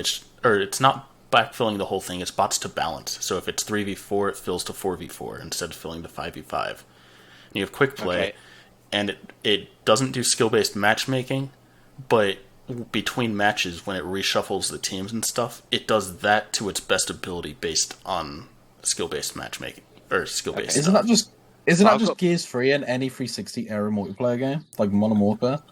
I've got to say, did that actually do a skill-based reshuffling of the teams? I don't know. When it reshuffled, it was supposed to. That was kind of the idea of why it reshuffled. That's basically what I want, and that's what I've proposed for a while, is you can have quick play, you can have ranked, but have something that has... Oh, and I also want there to be quit penalties in that if you quit in the middle of a match. So it's something that, like... Yeah. It's quick match, so it's quicker matches, you can keep going through it, but it still has that match quality where, okay, it tries to balance teams best it can between matches, and there's quit penalty, so people shouldn't be quitting. And it fills to balance with bots instead of fills to full, so that you don't end up with a crazy large bot match. And Yeah. I think that would be a really nice middle ground that I would like to see.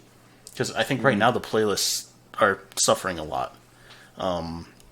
You have, like, Quick Match has a bunch of single life modes right now in that one playlist, which I love. If I was to go boot up right now, I'd be playing that playlist. But it's Quick Match for a single life mode. So people can quit, and that just completely throws off the balance in a single life mode. Having a single life mode in Quick Match just doesn't work out very well. And it's the snowball effect. The population's just going to end up dropping.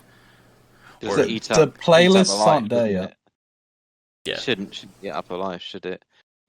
I say that you've got to be careful with that. I mean, I'm going to name drop Pro Gear 360, I think, for that, because he would jump in and immediately say, I don't want bots wasting my lives or being just an easy target and then ruining it for my side of the team. But then that's where, after Depends we on the argued back and forth a playlist. bit on Twitter, we would say, well, you can exclude maybe bot deaths from it or something, or they... Well, no, I think bots should not backfill at all in TDM.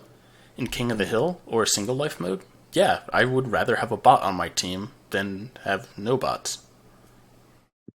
Like, in Execution, I would much rather have 2 bots on my team than to have it be 2v4. They're not going to waste my lives. In TDM, yes, I do not want bots because they will waste my lives.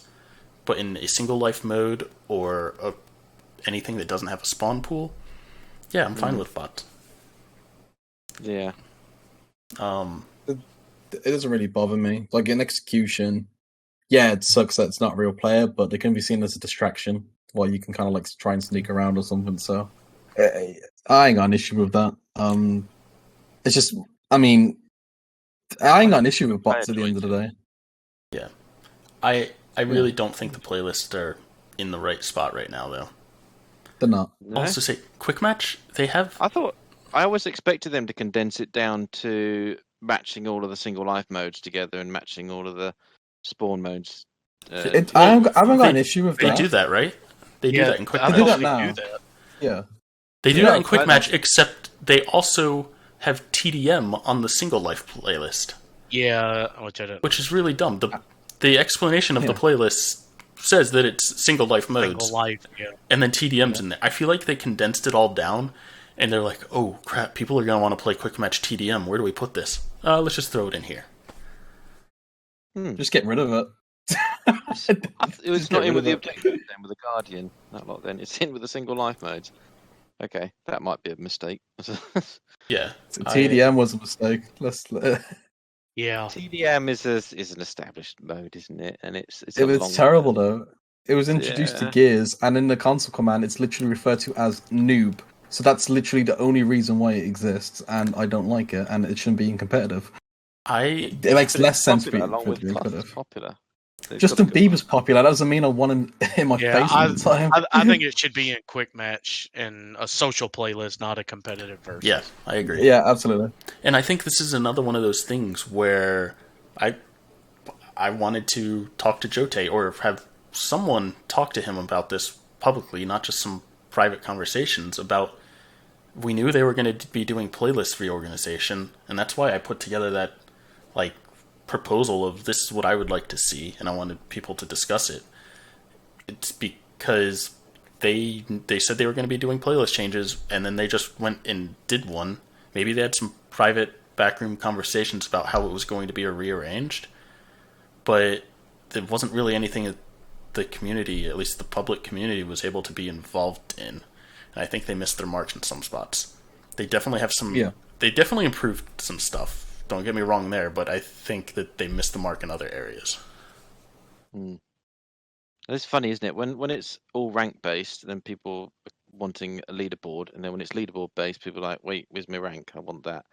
I mean, I don't know exactly why they're mutually exclusive. I'm thinking maybe once they've got some numbers and balance out, maybe at the beginning of Op 8, they can reintroduce it and say, "All right, well, the top 1,000 are masters, the ones that are in the top 2,000 are." No, they can't do that because that's gonna infuriate a lot of people. Well, hang on, let me explain. The numbers I'm giving are just an indication, but they would move with the. No, but the reason they can't do that is because the leaderboards are purely a amount of time played. You could idle boost and be top 1,000 just because you're getting win bonuses or whatever. So That's not win enough. bonuses if you're idle. You only get like a win bonus. Like if you win, you get like 2,000 points. On top of what but you I have. guess my point is you can't Masters, Diamond, Onyx. That's supposed to be something representative of skill, and so you can't link that to the leaderboards because the leaderboards are not represent. To some degree, yeah, they may represent skill, but the majority of it is the number of matches played. Yeah, I see that. Yeah. I also have a I hard don't time know. talking about it because I stick to private match and quick match for the most part. I don't care about ranks. Yeah, I know, because I mean, we don't play if- rank. We shouldn't really be commenting, should we, Chaps? As we've been Yeah. told many times. I mean, here's the thing: like in any proper game, ranking is always time based. So, like to me, it literally changes nothing What do you in mean? in any game. What do you mean? Well, so rankings? if you play Siege, CS:GO, League of Legends, etc., Overwatch, you'll only ever be a good rank if you put the time into it, and the leaderboard position is no different to me whatsoever. All it changes is that you got an icon next to your name saying you're this because you've won this amount of matches and you've been playing enough to accurately represent where you're at. Like it just doesn't change anything to me because, like as we said before, with the matchmaking, when they did change it to like the 2.0 matchmaking with GP, it became +2 -2 anyway because the player base wasn't there to support the higher ranks. And the fact that we've changed to, well, I say changed to, but the fact it's been turned on again because it wasn't working at the start with competitive, the SBMM, like it just shows once again the 1% of players there isn't enough there to sustain it, especially when it comes to stacks. So this is why I just think the whole concept of ranked or competitive in Gears of War pubs is utterly pointless because and not that it's pointless, it's just because we can't sustain it. We just can't. I think, and there's nothing they can do about it unless they just magically get 100,000 players out of nowhere that are active daily. Yeah, I think leaderboards are the right thing for Gears to have.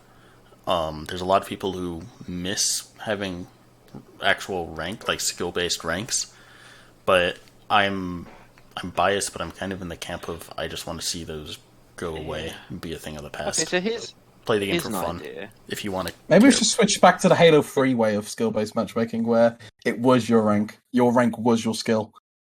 That'd be interesting. Should it just be that the ranks are your personal journey? You start out at whatever, and the game just says, "Well, you didn't do very well tonight compared to yesterday, so you go down."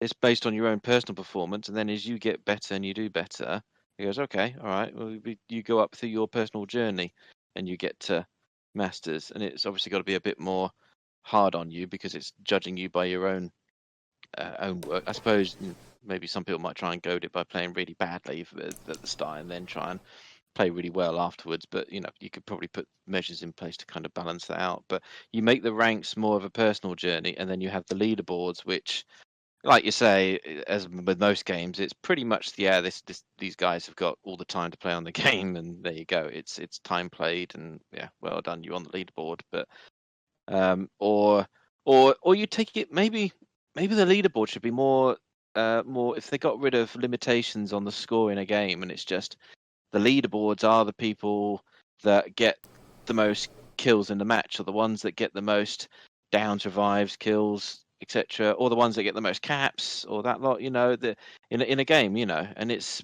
more on that kind of basis, if you see what I mean.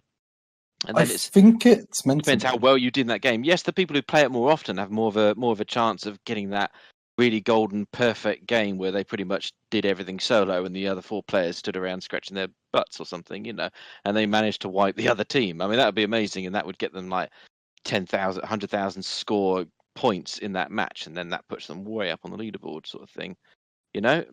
Maybe they should go more that kind of route rather than what we've had before. I don't know. I'm not a PvP, but I mean that's basically the only other thing they can try at this point that they haven't tried before, is make it more on a personal personal ability, personal score basis, and yeah. I mean, Focus that's on what that. it's kind of meant to be. So how it works is your points on the leaderboard are the points you got at the end of the game. So if you had an assist, like before, it'd be like if you had an elimination, you get the full points for the elimination. Okay, here's 15 GP for the elimination, even if you did 1 damage. Now with the point system, it's like, okay, you did this amount of damage, you get 50 points, and that towards the elimination. And then that 50 points reflects on the point system. So you can't. So people that just used to like shoot someone's toe and get like the full kill, they can't do that anymore. So that's why I say they can't really get carried on the leaderboard because they're not going to get as many points rewarded to them for doing that. Yeah. And when it comes to like with Chaps saying idle boosting, like of course that could happen, but if you only get like 2,000 for the win, well, you would have had maybe got 4,000 for the whole game. I don't have the 2,000 on top. I don't have an issue with that for the leaderboards, with people like idle boosting for leaderboards and stuff. Yeah. But my issue is when you were saying, or he was saying, let's tie Masters and Diamond and stuff to your leaderboard position. Oh, right, yeah. I can understand that. But, you could also argue with the old ranking system that people were getting carried through for literally doing nothing just to have the GP system worked and eliminations. But with the competitive system and how it works on the leaderboards, it's always going to be time-based when it comes to leaderboards. There's nothing you can do about that. But at least those who play actively will get accurately put on the leaderboard where they're supposed to be. And that could be the top 2,000 people, let's say. Like, they're the ones that play Gears every single day. Then the rest just don't really care. They play it now and then. So it just doesn't really... Oh, hang on. We're overlooking something really simple here. Should they not just divide your score by the number of matches you played? No, because if you steamroll a team, then that match is extremely quick, and your score for that match might not be very high. Versus if you're evenly matched against a team and it takes a really long time, your score will be a lot higher. I can't comment on it because I can't really think about the pros and cons of doing something.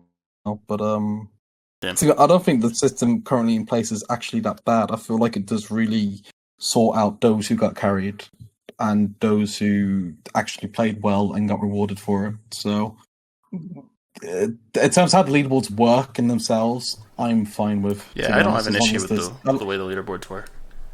Yeah, as long as the data is accurate, not an issue. I actually prefer it to the ranking system because of what I've said previously. But some people do miss the ranking system. I think we should just people miss ranking up easily because Masters was easy.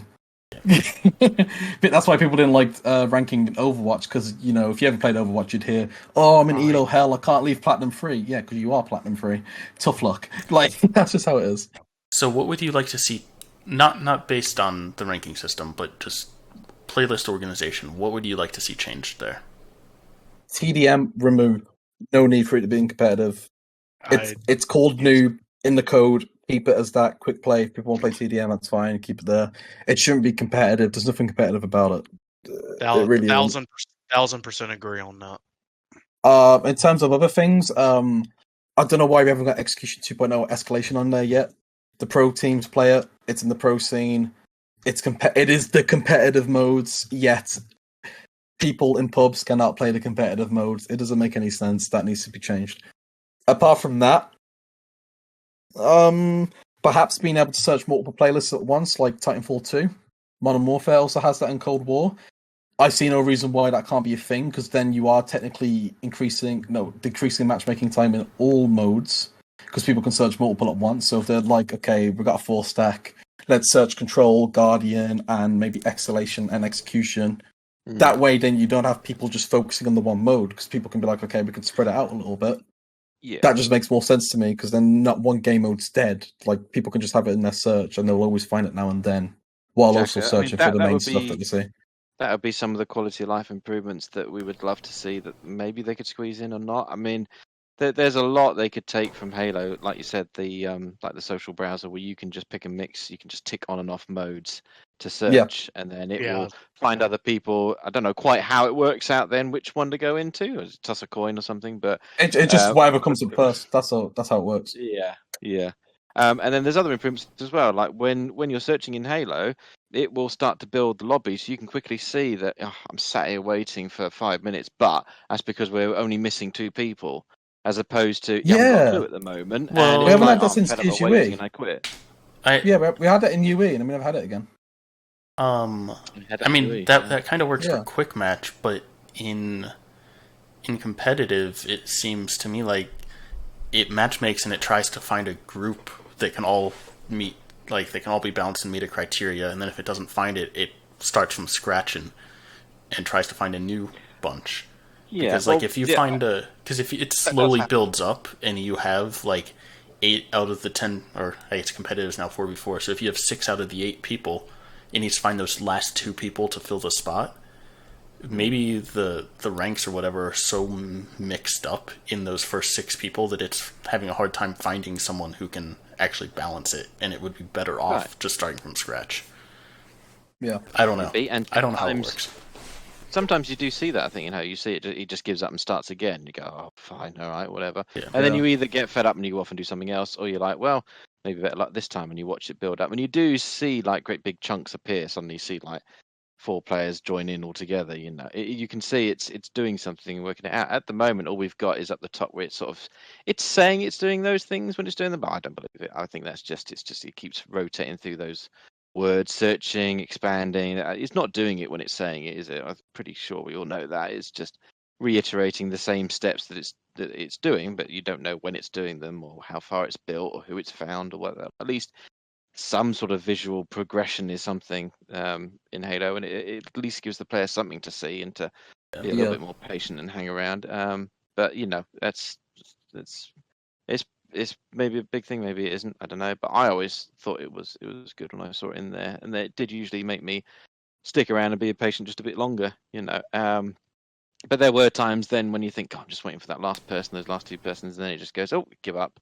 Usually because someone in that group has had, I don't know, has given up, and then it's got to rebuild it all again, like you say.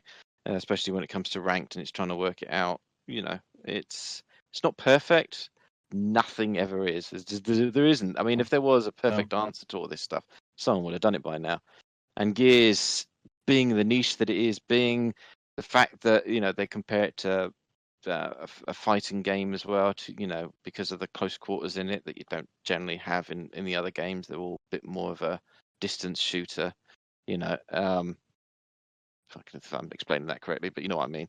Hopefully, it's got its own set of challenges on there, and anything that they can kind of use to improve matters would be welcome, I should think. But it's a balancing act with everything, and that's the problem. And with such a varied community, no matter which way they slightly pull or steer to, there's a lot of people in the other camp that then start yelling. So I do feel bad for them that whenever they try and do anything, it's like a tower of Jenga, and they're trying to move one little piece here to line it up a little bit better, not realizing that they're knocking something else out. It's They've got these like spinning plates that they're all trying to manage, and they can't do it. Yeah, you've got the casual PvP players, you've got the ranked and the competitive. Sweats. Sorry, for lack of a better word, not trying to be disrespectful there or anything. Then you've got the PvE players who have felt left out. I mean, to you've got the pro players who get their bit in, and they've argued on Twitter and stuff as well. And then you've got you can't ignore them. You can all get insulted to the Game Pass players and the casuals and the ones that will pop on for one game, get pissed off they lost, and jump on to Destiny or something else or anything else, whatever they can find in Game Pass, and call them noobs and whatever and that. But if they're not in there playing the game and enjoying it, then that's not going to help population or the the life of the game or the the popularity and the spreading out, is it? So you've got, like you said, so many plates to spin and try and keep happy. And when one hits the floor and cracks, everyone hears it. Exactly. Like, to me, Gears is literally like Quake, with like how the player base works and the amount of players that it has, in terms of it's an arena shooter that has a massive skill gap where you're either really good or you're crap. The good players will always dominate. There's nothing you can do about that, and it's hard to get new people in because of that. because the skill gap is that big, because it has all these unique mechanics, because there's no real transferable mechanics. Like if you play Halo and COD, there is a bit of transferable mechanics there. If you play CS and then Valorant and whatsoever. With Gears, what the fuck does Gears have? You have wall bouncing. You have all these mechanics that are being used in a way that they were never supposed to be used, and that's why it's so hard to get into. And a lot of people don't like the Nasher focus, and they want like a tactical SOCOM game, but it can't be that. Like Gears War is so hard to get into.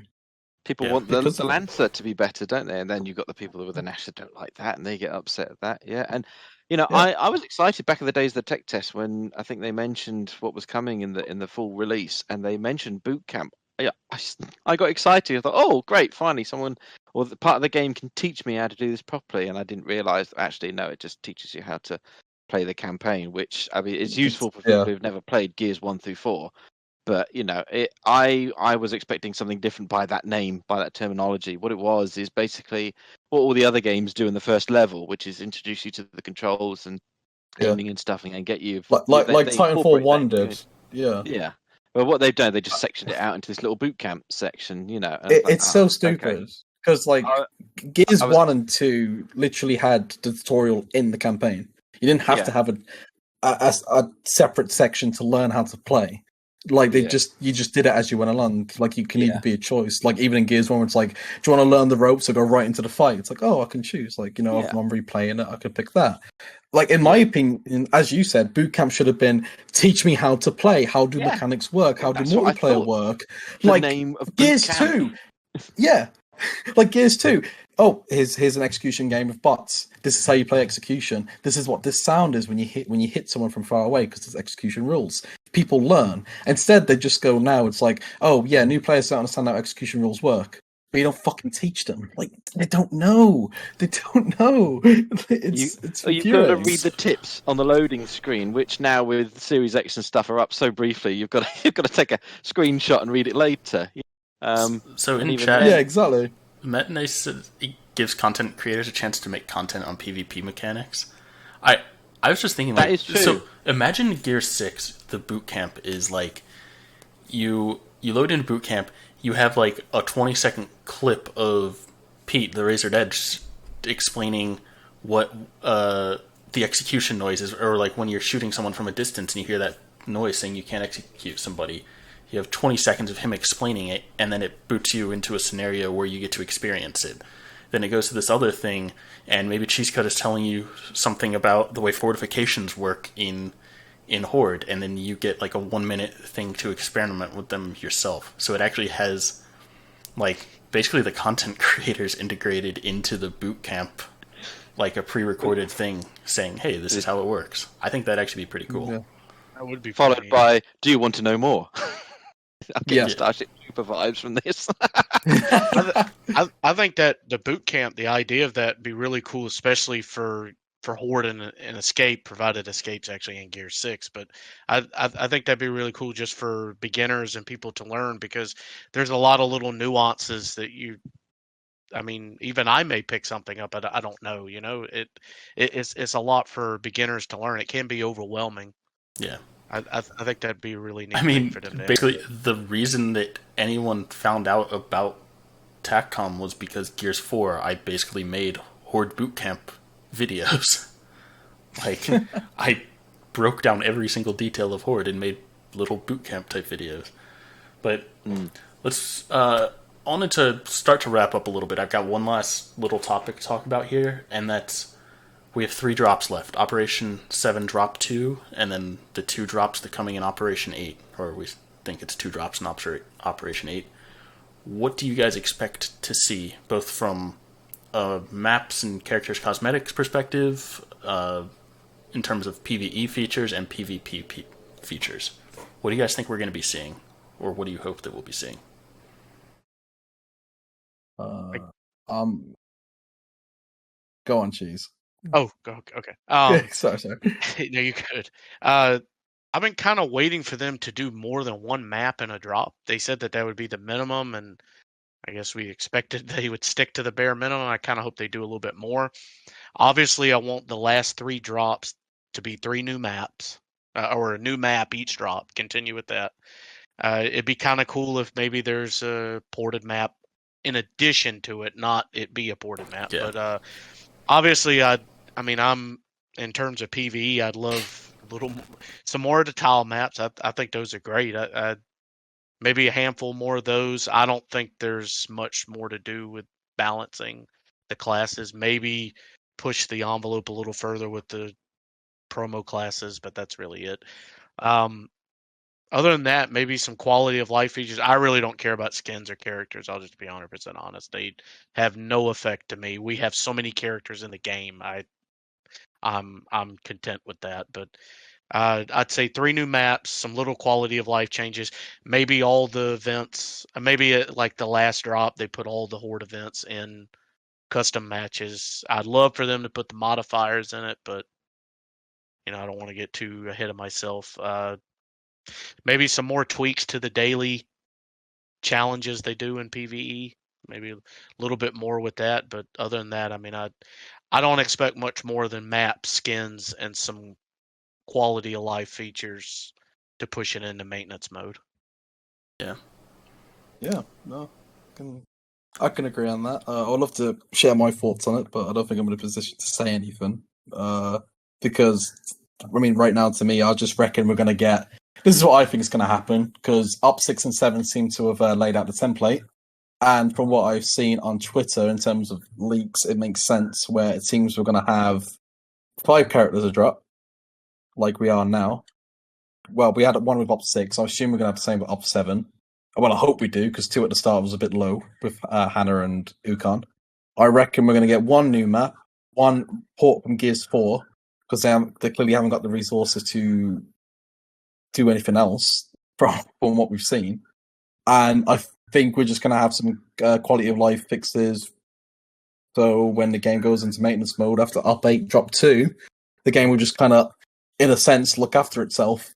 And I think that's just how it's going to end, unfortunately. Ace, what are you expecting to see?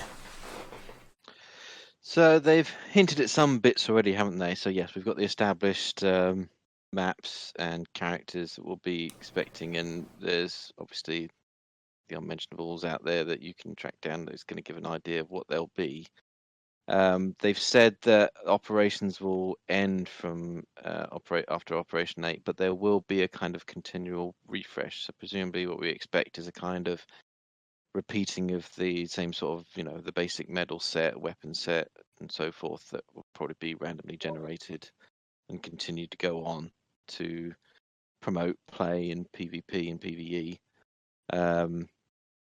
As I said, probably we'll get a couple of new maps. The only thing I'm wondering, optimistically, I would say, since we're reaching the end, there's a possibility that there's a number of maps that have been at different stages of completeness that haven't quite managed to make it in at any point in the previous ops, but we might get maybe a last sort of push on those. What with all the other massive strides they've done with PvE, they've got the scrapping done, they've got the promo classes sorted. Well, I think Striker maybe still needs a little bit more work, but most of them anyway. Yeah. We might hopefully see that they can crunch a bit on the maps, and we might get a few more. Yeah, I mean, I'm not saying anything, but that's my personal thought. That could be an occurrence, is that we may see a few more at the end because they get into the end and they can finish them. But better to temper expectations and expect what we've had on the last couple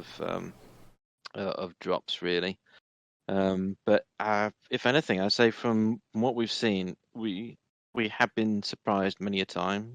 We've been surprised when they have done changes that we didn't think were going to will come that fast. We've gone through a whole list of them today. Previously, it was things like, they did finally change the Omen, which was maybe a 50-50 success rate on that one. They did change the mutator in, so the modifier in Escape that resets you. Yeah. They've changed it. That Yes. was a long thing we were going Yeah. on about for ages. Unfortunately, Unfortunately, they've made a lot of changes that people have They have. requested. So Yeah, and they've had a few surprises here and there. So I'm hoping they've kept a few back for Operation 8, or they've got a few that they can now focus on and knock it out. But on the other hand, if if it goes every other op, there's a quiet one, and then there's a one where we push things out. Then it could be that this is the kind of the big thing and what we're expecting, and it may only be a couple of smaller life improvements that we get between now and the end of the major ops. But I'm quite happy with what they've done, where things are. I mean, I wouldn't be surprised if they maybe focus on a bit more of a bug fixing for the next drop or so. Certainly for the mid drop, hopefully. Yeah. We get the kind of bit of the polish. I think they were eager to blast us with all of these things, and we certainly know why Shawnee was excited for us to see this, and he was keen to get the feedback. And I think, unfortunately for him, I think everyone was just kind of blindsided by there was just so much that we were kind of in a bit of shock, really. And it's only once we actually get to see it and experience it, and we go back and look over it and go, "Wow, actually, this was quite a staggering amount." Thank you, And as I said before, big props to Michael and what he managed to get done, or him and his team. So yeah, I'm honestly kind of at that point now where I don't really know what to expect in the next op. I got a good feeling, like everyone else, what we're going to get in the mid drops anyway. The op 8 could be another bit more of a quiet op 6, which wasn't that bad. We had quite a lot of events in op 6. I thought was its shining point. You had like weekly events. It was good in that regard. But yeah, I can see why a lot of people found it a little bit lacking. It was also when they dropped names, which of operations, which people seem to are quite attached to. But yeah, just kind of showed like a declining quality in a way, and they're no longer having a theme around it. I suppose. I think that's what people kind of like trying to get.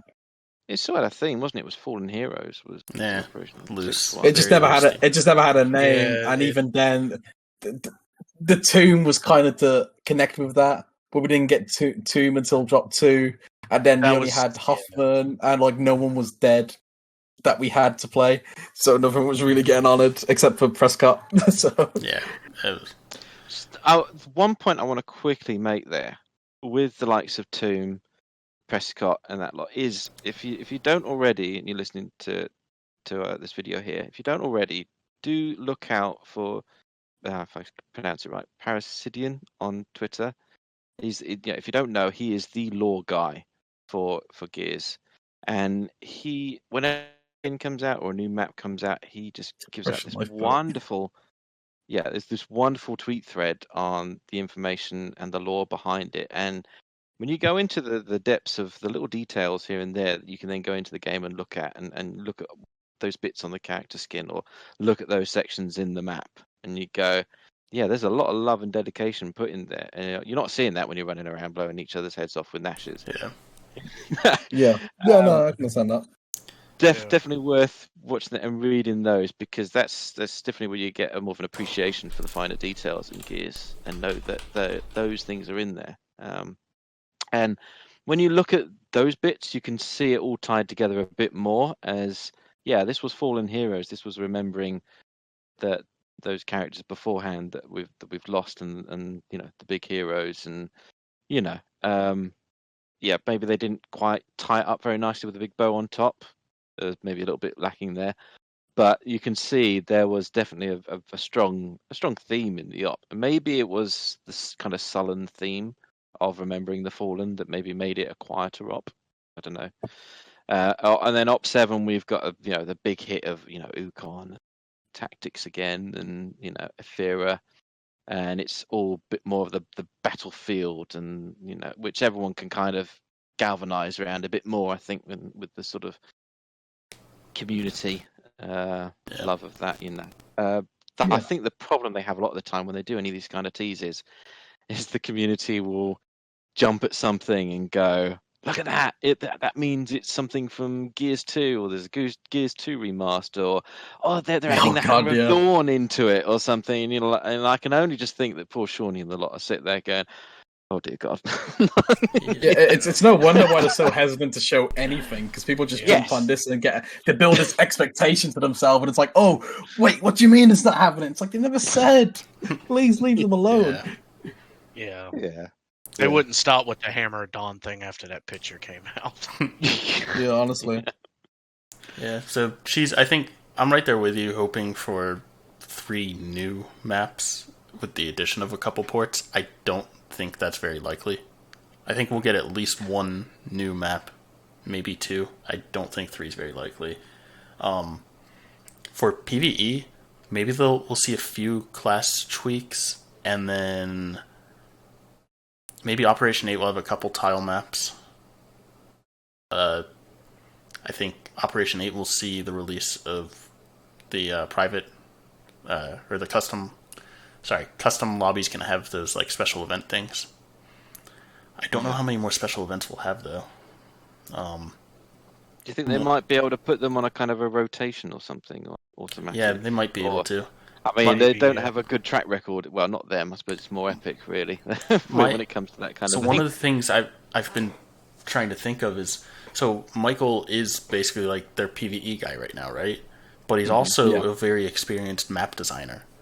And so it's, okay, well, do they take it easy on PvE stuff? And it's like, okay, maybe we'll put out a couple tile things, maybe do like 1 more event, and put the special events into custom matches, which hopefully won't take too long, and then he can focus most of his efforts on helping get as many like Gears 4 ports moved over, or putting the finishing touches on as many new maps as possible in order to get that push for just a few more like new maps coming over or ported maps coming over. Exactly. So it's possible, yeah. That's the balance I'm trying to think of. I don't know what's better. I personally lean more towards, I'd like to see him focus his efforts more on maps rather than the like PvE events. I think it's just too late at this point. Yeah. I personally think they're done with PvE events. I think Nexus Siege was the culmination of all of that. That was bringing the Locust to Lambent and everything. I think that was his big project. He completed it. And I think so. You know what it's probably going to be is all those special events that were specific to certain maps. They need to test those out and make them playable on all maps.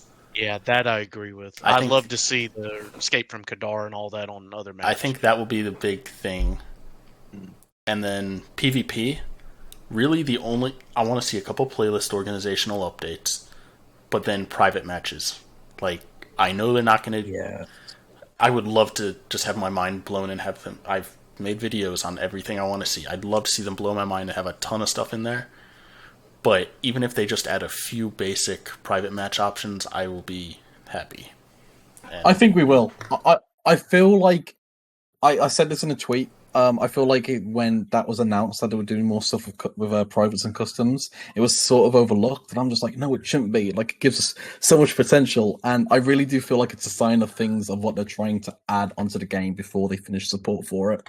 So I'm definitely excited to see that. That's something I will be looking forward to.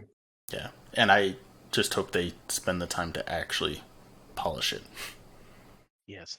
Send For it all off 5 nice people and still polished. working on Gears 5. Yeah. All right. Well, we've been going for over 2 hours now, so Really? yeah, let's Shit, we still haven't even talked about crossplay or FOV on consoles. Oh There's my so God. much we've missed out. All right, We didn't talk about FOV. let's hit that real quick. All right. I have not changed FOV. I don't think I'm going to. Maybe I will, but I don't know. FOV onto console, huge thing, especially because now it gave them an excuse to enable permanent crossplay on all things, which I think is wonderful. A lot of people, or I don't know about a lot of people. There's a vocal group of people who are not too happy about that. The future is now, old man. It's a That's all I got to say to them. It's a contentious decision, isn't it? That's the problem. It's controversial. There's It shouldn't need to be, to be honest. Well, there's do not start me. Do not start me, because I mean, all right. The only valid excuse I hear from people is the hackers and modders becoming more rampant. Which, that's an issue. It's not as bad as people think it is, but it's not. Yeah, I mean, it's something you got to temper, isn't it? So Gears 5 does have EAC, Easy Anti-Cheat, which Gears 4 never had. So they have tried. It's not infallible. It's not a perfect system. And with your Gears PC Discord, I notice in there's an awful lot of reports and checking and that get passed along. And I mean, the problem we sometimes see is there's some names that come up quite often that seem to just keep turning up. You do wonder if, because the Coalition is a first-party studio, whether they shouldn't be able to get a little bit more in depth with Microsoft and try and come up with better ways to ban it. But then you're kind of limited by what you can do. You can IP ban, but you can get different IPs. It's not like, at least on Xbox with consoles, you can console ban and do things like that, can't you? Can you imagine them bricking their computer? Just like, nope, Windows won't boot for you anymore. Well, you can do hardware bans. So, in terms of like the whole cheating, I mean, in terms of our Discord with Cheater Reports channel has been a thing since Gears 4, because Gears 4 had no anti-cheat whatsoever. And to be fair, considering it had no anti-cheat, I'm really surprised there wasn't really that big of a hacking issue. However, there was clearly cheaters, because they could easily get in with no problem. So we literally made Cheat Reports at the time. Toby Campbell was an admin on that server at that time with the old owner of Fire. And they were sent that to Griox at the time as well. It's basically like, okay, here's the clips that we found of people that we suspect. Then Griox sent it to the Coalition. Then the Coalition will review the data that they have, and then the clips.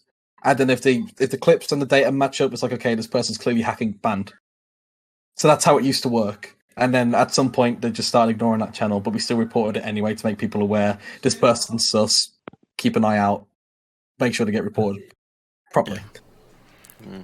So that's how that started. The 60-120 frames thing. So I'll say I've been playing on 60 frames ever since I got my Xbox One. I recently just, like, earlier this week or whatever, I got my Series X, and I'm playing at 120 now. I can't tell any difference. I imagine if I go back to 60, I'll be able to feel the difference. But I'm surprised you don't, to be honest. Yeah, a little bit, yeah. You do notice it. I can't really tell the difference. The input delay I can definitely tell. But I think the biggest thing... Go back and you'll notice. Yeah, well, no, that's... If I go back to 60, I will probably notice. It's going from 60 to 120, I don't really notice. Just like going from 30 to 60, I didn't really notice that much. But when I went back to 30, I was like, oh my god, this hurts my eyes. Yeah. But, actually... So... I think the biggest thing here is you can't compare the 60 to 120 and use that as the advantage, being the Series X is capable of 120. So even if they didn't allow crossplay, the Series X could still play against the Xbox One. So you still have that 120 versus 60 discrepancy. So but Series X is still really hard to get hold of, especially in some regions. It is really. Yeah. It took me forever to get hold of that. But so are PC parts right now. But it is. Yeah. But it is there. So here's the thing that people really need to consider, and I really am going to run through this as quick as we can because I know we are running low on time. When it comes to crossplay, since the start, I've just kind of been saying, like, just let it be, just let it roam free, let everyone play with each other. All games have been doing it. We were one of the first this last generation with Gears 4. No one embraced it, and it was an absolute shame because then Fortnite got the fame for kind of being one of the first games to kind of show that off. When it comes to crossplay itself, especially now with the introduction of the Series X and the FOV slider, there is literally no more excuse except for cheaters. One, mouse and keyboard was always allowed on Gears 5 in matchmaking on console since the start. Yeah, you could argue more players on PC use mouse and keyboard. That might be true, but I also know a shit ton that use controller because that's just how they prefer how Gears plays on that. Because Gears is movement heavy and movement is better on controller due to what you can do. 2, 60 versus 120. Well, the frame rate argument in general. Once again, the Series X and S, which is £250, $300, that could do 120 frames per second on Gears 5 is absolutely insane. Not even a PC at that price will never ever match that. I don't even think a £250 PC can even run Gears 5 at all.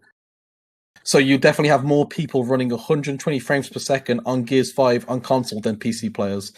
PC itself is not a balanced platform. Everyone has different hardware configurations. Everyone has different monitors. Everyone has different input devices. No one has ever complained about advantages on hardware, unless, of course, they're getting like 30 frames per second and their hardware's crashing all the time. That's because you go into that knowing that beforehand, whereas the expectation. Yes, but it's a never a non-issue. You don't get people on Counter-Strike complaining, "Oh, he gets 600 frames per second. I only get 300," or "I'm on 60 and he's on 120. That's why he's better than me." Because there's no Most of the time, that's not the case. Because then someone just turns around. Because it's a non-argument. It's a non-argument. The PC platform shows that you could be on anything, and it wouldn't matter. People buy a console with the expectation that they are playing on a level playing ground. Granted, in recent years, that's kind of been muddled a bit with the water with kind of mid-generation upgrades, and what we've now got, which is the Series X, which is a massive upgrade. And you've now got the unfortunate instance where you could either have an OG Xbox, a One X, or a Series X or a Series S. Well, that is if you can pick up either of them. They're not been eaten up by all the scalpers, and you have to sort of, mortgage for them on eBay from a scalper, And yet, with the input thing, again, Halo does it where you can see the input, and you can switch on or off input-based matchmaking in addition to platform matchmaking. And I never really thought that Halo had that much. Certainly not on MCC had that much of a larger base. Certainly, it feels they do their kind of like the daily objectives, but they do them weekly. And to me, it feels like when they first come out every Wednesday, it's like really busy, and then by the time you get around to the Tuesday, it's like dying off a bit. I mean, it could just, but again, that's also going to vary depending on the region as well. You've got to take those into account. I mean, I'd be amiss if I didn't mention my poor Ghost and Aussies that they can struggle to do any ranked anything at all because there's not enough. There's not and they can't even go into co-op versus AI because it sends them on a data center that's on the moon or something, and that happens even to us as well. I'm in the UK, and sometimes I get on that, and I'm looking at all the people in the co-op versus AI lobby, and I'm thinking, why have we all got 100+ ping? Why is no one on a local server? Is it just done Russian roulette with a server choice for co-op versus AI? Certainly seems that way. If Series X was a bit more prominent, which will hopefully get to that stage in the course of this year or maybe next, I don't know. I mean, maybe this will push for more people using mouse and keyboard in the console, but it's I mean, not everyone's got it on a desk with a streaming setup and everything. A lot of them have just got it under their TV at home. They're playing on it like that. Regardless, the option is there, and I know a lot of good players on PC that are way better than me, way better than Toby, way better than Aurora that do stick with controller, because Gears on controller plays best. There is no argument about that. Gears is Nasher movement heavy. Precision with a mouse does not change the fact that your movement is now is shit, because digital would not be as good as analog or single stick or any other features that controllers can use. In terms of people being on a level playing ground, maybe once upon a time that was true, but you need to also take into account that people had different TVs and different input delays on that TV themselves, which no one ever considers. But that is a problem. Nowadays, especially now, I mean, as you said, with mid-gen console refreshes and the Series X and the PS5 and such, that's just how gaming is now. You get better hardware, you get 120 frames per second support, you can take advantage of that. But what I was saying it with PC as it being a non-issue is because it never has been a non-issue. I know a really amazing player called Allright in Gears 4 that played at 60 frames per second with a controller on PC. His PC was so bad it would sometimes crash or dip to 50 frames per second, yet people on console will still say mouse and keyboard only won because PC. Because people have it in their head when as soon as they see this PC icon, they just think he's winning because of hardware or input, which is absolutely not true. And also the fact that I'm really glad that FOV is now on console, but that was never a clutch in Gears of War because of the default FOV and it being third person, and also because most best players I know still play default, and even I've been playing default. FOV is quality of life, it is accessibility feature, because some people on low FOV can get motion sick. And I've had that, I've had it on the new Mass Effect, it's terrible. Yeah. So I'm just glad that's finally out there. It was never that big.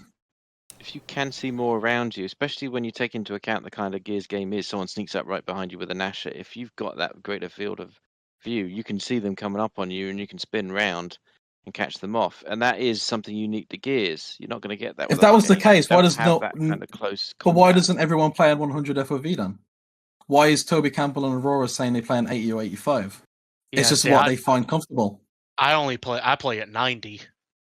See, it's because you find that comfortable. Yeah, it's what people find comfortable. Because when you keep increasing FOV, when you keep increasing FOV, yeah, you see more, but then you get a fisheye effect, and then as you can't properly judge who's in front of you. As you said, FOV's available on console now too. So Yeah, so because literally, of that, FOV is now on there. Mouse and keyboard could be used from the start. The Series X exists. It's not level playing field anymore. There's no excuses anymore, except maybe, oh well, the boogeyman cheater might come. Well, I've been playing Gears 4 and 5 for over like nearly 2,000 hours now combined, and I've ran into barely any compared to other games like Call of Duty, which had a massive cheating issue on PC before even Warzone started. So let me tell you something, Gears of War is doing not too bad on that front. Yeah. Yeah, but when you add them all up together and when you realise a lot of these are very recent changes and a lot of people can't get hold of the Series X yet that want to, you've got to allow them some leeway in their opinion that, well, yeah, they'd rather not, or they'd rather still be able to have the crossplay. Yeah, but a lot of people so on PC can't also reach that 120 anyway. If you look at Steam server reports, most of the popular GPUs is the 1060 or 1050 Ti. And depending on graphic settings, most people will average 60 to 70 frames per second. There's like that 10 frames per second difference between a regular Xbox is minimal. It doesn't matter. And then they get going up against me where I'm playing on a 3090. I'm getting 150, 60 frames per second. Doesn't mean I'm better. It's just I see myself playing shit in more frames. So it doesn't change anything. And honestly, I have a better computer than Toby, and he beats me. Like, it doesn't matter. It doesn't matter.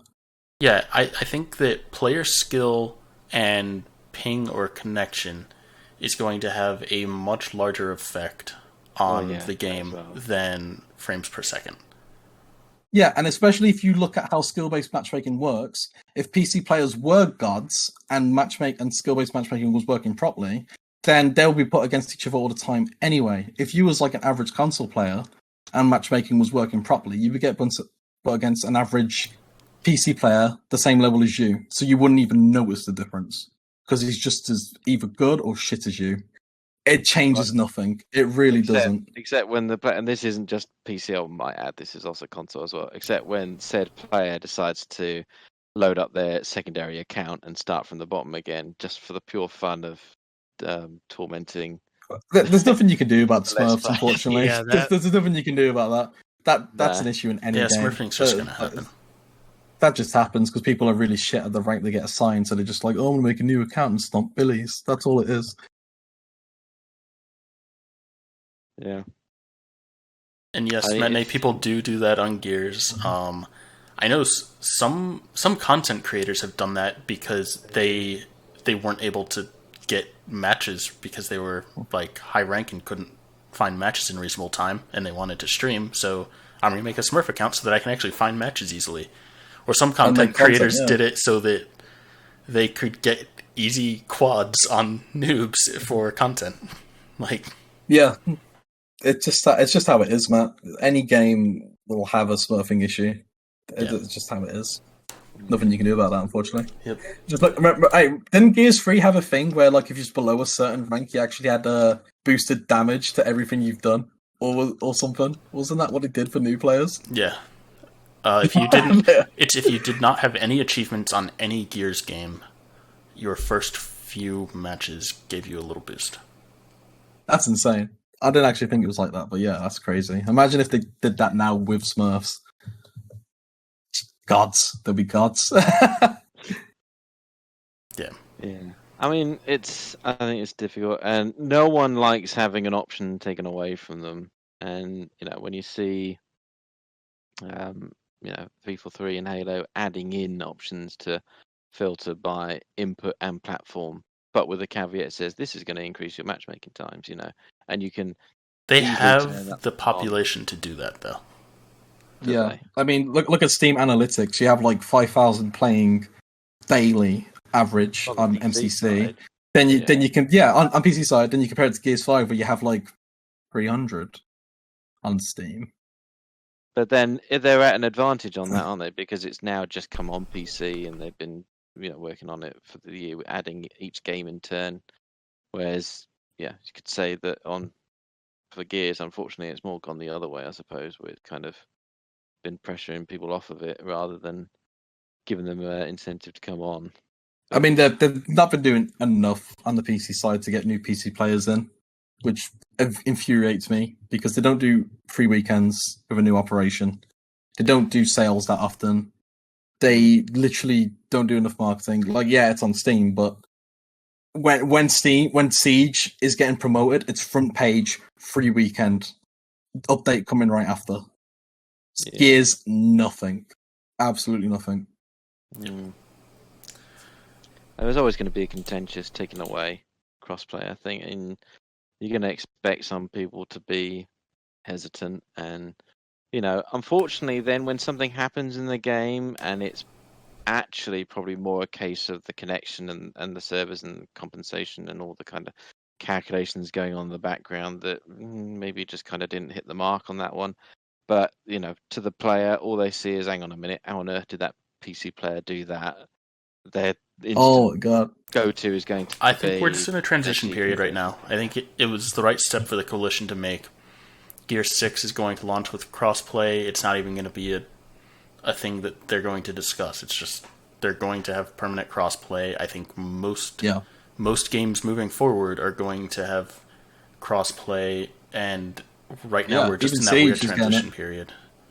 And especially with games now starting to have crossplay between Xbox and PlayStation and PC, and them all having crossplay with each other. It's are people going to be debating between PlayStation and Xbox and which one has an advantage there or something? I think we're just moving into that period now where it's going to become the new norm, and we're just in that rough patch where people are trying to adapt to that. The future is now, old man. Adapt, overcome, survive. Yeah, the problem is with Gears and the minute timing and the close quarters combat, especially with the Nasher. They've got more challenges with that and balancing, the connectivity and the timeouts, and you've got people arguing that, oh, I wish why is it I'm getting 98% on a Nasher hit? It should just count up to 100. And I'm like, they tried that. Everyone then complained that there were too many trades all the time. Every time they shot someone, it was a trade, and they got angry because it's like, no, I did it and he didn't get me. And it's like, well, on his screen he got you and you didn't get him, or her. Sorry, or they, or they, or they, or whatever, whatever.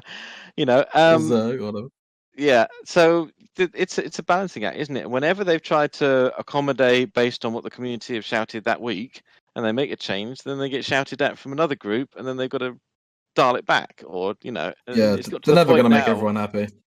It's got to the point now where it's got so finely detailed that they cough in the direction of a setting of the Nasher, and it throws everything off kilter. It's So okay, Shine's saying she'd much rather have a trade than consistent 99%, and then then you're going to get people complaining, God, all I get is trades all the time. It's just trade, and then they get. I'd rather a trade, to be honest, personally. But there's a lot more tuning. We've had that, and I know. I understand. Loud. They said this is bad. I shouldn't be getting trades. Everything's a trade. Yeah, that's just how it is. A community is not one single mind. There's always going to be the community's always going to be split up, and you'll always have different parts shine. It's too far. You got people saying it's a shotgun. It should blow someone to pieces, And but then people saying no, but it's a shotgun. It's got short range. You shouldn't be able to blast them from 30 feet away or 20 feet away. All I'll say is on the shotgun right now is when you have slower movement and a strong shotgun, it's very unfun. Yeah, that's the thing. Gears 3 had a strong shotgun. Yeah, Gears 3 had a strong shotgun, but you could be like a rabbit on speed, bouncing everywhere uncapped, and that's where kind of the balanced. When you have Gears 2 movement and Gears 2 shotgun damage, it's just not that great to play. You feel like you can't really outmaneuver that much because you're just getting 2 hit. You can't really dance, especially when the gib range is far. It's just not that great. Yeah. I don't know. I'm hoping. I think the next thing they really should think about trying with the PvP and ranked and competitive side of things is to try and think of it more as a personal journey, personal rank. You can still probably have leaderboards or whatnot, but I think it should focus more on how well you do and you getting better, and then you go up ranks, or whether you do worse Yeah. and then you go down. Make it more of a personal journey, because then if it is personal journey, no one's going to care what the other players are on, because at the end of the day, did you do better? Did you do as expected? The calculation goes, right, well, where the game thinks you're going to do this well, actually you did better. You got more kills, you got more downs. I mean, than you usually do. that's what it's been, right? It's your personal rank. It's the game. I mean, the way the game launched was the game expected you to do this well. You did this well, so you ranked up. Or if you did worse, you ranked down. And it was all about what you did personally. I mean, it was good on paper. It just didn't work. Just well, because it does need to have the fun and... factor. It needs to soften the negatives, and it needs to maybe buff up the positives a little bit. So you feel good playing it. You're going to be, rather than I played a really good game and I've gone up a level, and then you have one bad game, I've gone down 3 levels. Then that's not fun. People go, blimey, I wish I hadn't played that day. I'd have still been one level up today. The best way, honestly. All right, let's say, what if what they had at launch actually worked really well and was very accurate according to the back-end stats? It just didn't feel good for players. What if your rank only updated once a week or every 3 days or something like that? So you couldn't actually see the micro movements. You just saw the larger scale things. The problem with that is people then get fed up that they're not seeing any progress. What I would, slight amendment to that, I would say, is have a progress bar, something that doesn't have any exact numbers or anything on it, but you can just see movement, and you can kind of gauge and go, that's going up, or it's gone down slightly, or it's moving slightly, but it's not specific, so you can yell and go, it's taking me down a level, or it's not done it, but you can see something's moving, and it's kind of vague, so it's not to get too anal about it. Yeah, Sorry, I guess people want that instant gratification, and it's hard to. You want instant gratification, but you also want to know that you want making feedback. Progress. Yeah, you want progress. You want feedback. You want something. The hard thing about the thing about feedback is it's hard to show feedback without having like a committed, okay, here's exactly where you ranked up. And I kind of feel like that feedback is almost a negative. You should be trying to do the best you can every match if you want to be going up. Having feedback saying, hey, you didn't do as well this match. Okay, I don't care. I'm going to do the best I can in my next match. No matter what, I'm going to do the best I can in my next match. So the instant gratification is really just the thing that makes people like it, but the feedback isn't really something that's necessary. I don't know, because it's not really going to impact the way that you play, right? I mean, going back to the first one, I think the issue I had with the first PvP system that probably made it that I wasn't really too caring for it was that it rewarded all the kills, but it didn't give any kind of rewards to the support players. You've got to kind of This is where I find. Well, no, I mean that's just one of the that's one of the details they need to work out. Yeah, PvE. Sorry, they really balance it well. They have all these different classes, so people can play in all sorts of different ways. If you're a really good headshotter and really good with the aim, you go with a marksman. You do that. You're more of a support player. Well, you go with a tactician. You provide everyone ammo, right. It gives you lots of different ways to hit that mark. Whereas in PvP, it's like you got to be a slayer, or the best thing I suppose in like objective modes, you get the ring. But that's it. It's like, well, hang on. I'm a player who's literally spotting everything for everything. I'm the player who's hitting damage into everyone for them, or I'm the one distracting the player so the other guy can get away. So he was full red, he was about to go down, he pretty much had no hope, but I fired, distracted the guy, and he got away, and he got his health back. You not get any reward for that. You didn't in that system. You still don't. Well, that's all right. So they had a machine learning algorithm that figured these are the factors we're looking at. This is how much they impact the win-loss of the game. This is how well you performed in each of those compared to what we expected. And I think the issue is that they they didn't have enough variables in there to properly absolutely. represent the game. And not for all the different types of players. Yeah. Right. I think having that machine learning algorithm that slowly learns which variables are important and what their weighting should be actually works, or it should work really well. But you do have to kind of give it some limits, because otherwise that kind of thing can really harshly punish you to the point where you go, well, sod this then. It's not worth it. I make one mistake and the game absolutely, But no, castrates me. but that's the thing about machine learning is they're not setting these are what the values should be. The game determines what those. You could set a limit on how far it could deduct you in one go, maybe. You know what I mean? But that's the thing is it learns. It learns over time how much is too much and what the correct balance should be. That's fine, but most people aren't patient to wait for machine learning to get to the point of understanding. That's the issue. Is people aren't waiting for that journey, and it's hard for them to accept the stuff. Yeah, because it's a game. It's got to be fun. But yeah. Oh well, and maybe they'll eventually hit the golden formula. Who knows?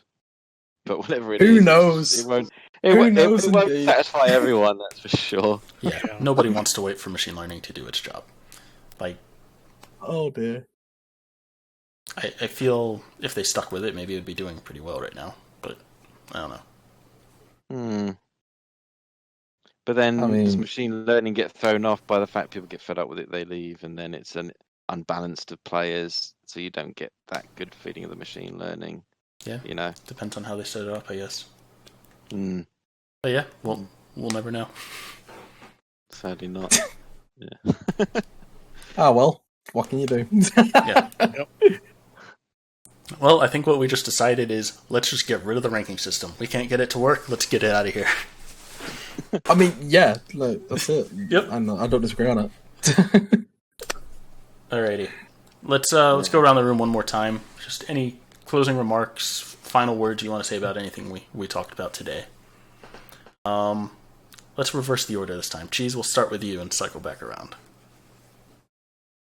So yeah, I mean, I'm pretty pleased with Op 7, the first drop. I'm curious what the second drop's going to bring, and then obviously the last two drops. Really happy about the PvE stuff. Really a big surprise. I think everything that came out was a surprise because, as we talked about, it was stuff that Michael had said that they hadn't decided on, or probably was just further down the line or on the list of stuff they wanted to do. And yeah, with that said, I don't know what to expect from here on out other than quality of life changes and some maps and stuff like that. So I mean, that's really all I can say about it, because I don't care about. I mean, I play versus for fun. I play quick play with one of my friends every few weekends. We play it. I don't care about ranked. I never really did. The leaderboard system's pretty cool. I mean, it gives it some longevity, people to shoot for something, I guess. You're never going to make everybody happy. I mean, I think that's pretty evident, especially with this community anyway. But as I said at the beginning, you can find me on Twitter, on the forums, and on Reddit, and yeah. All right, Terry, cycle down to you. Okay, brilliant. Op 7 has some good changes. Unfortunate missteps of bugs and things just not working properly, but to be honest, I think people just expected that at this point. Be it for one reason or another, be it just like not enough time to QA or just incompetence, which I hope is not the case. Regardless, there's a lot of passionate people in the coalition, which I think are really trying hard. Michael Shannon, Jonathan Taylor, everyone else that just doesn't really get the spotlight. I do think there are good people at the coalition. I think they are doing a good job, especially with the resources that they probably have right now, considering they have new projects coming and Gears 5's in the life. Crossplay is not that big of an issue, in my opinion. Do not be scared of a PC icon. They're probably just as bad as you, let's be honest. FOV sliders coming to console. Really good accessibility feature. Thank God that's finally became a thing. Really glad they pushed for that. and talking to you, Cheese and Ace, and Chaps has been a pleasure. It's always good being on here. Always DM me at some point if any of you want to have a chat. I'm always down to talk to any of you. And modding tools on Gears of War, please. That's all I want. Yeah. All right, Ace. Closing thoughts. Yep. So, sort of reiterate what I said earlier. Absolutely blown away by the amount of work in this update. The wealth of PvE changes. The fact that they have shot again for another reiteration of the rank system, competitive system. Whether it hits the mark or not, it's still a lot of work, a lot of big changes.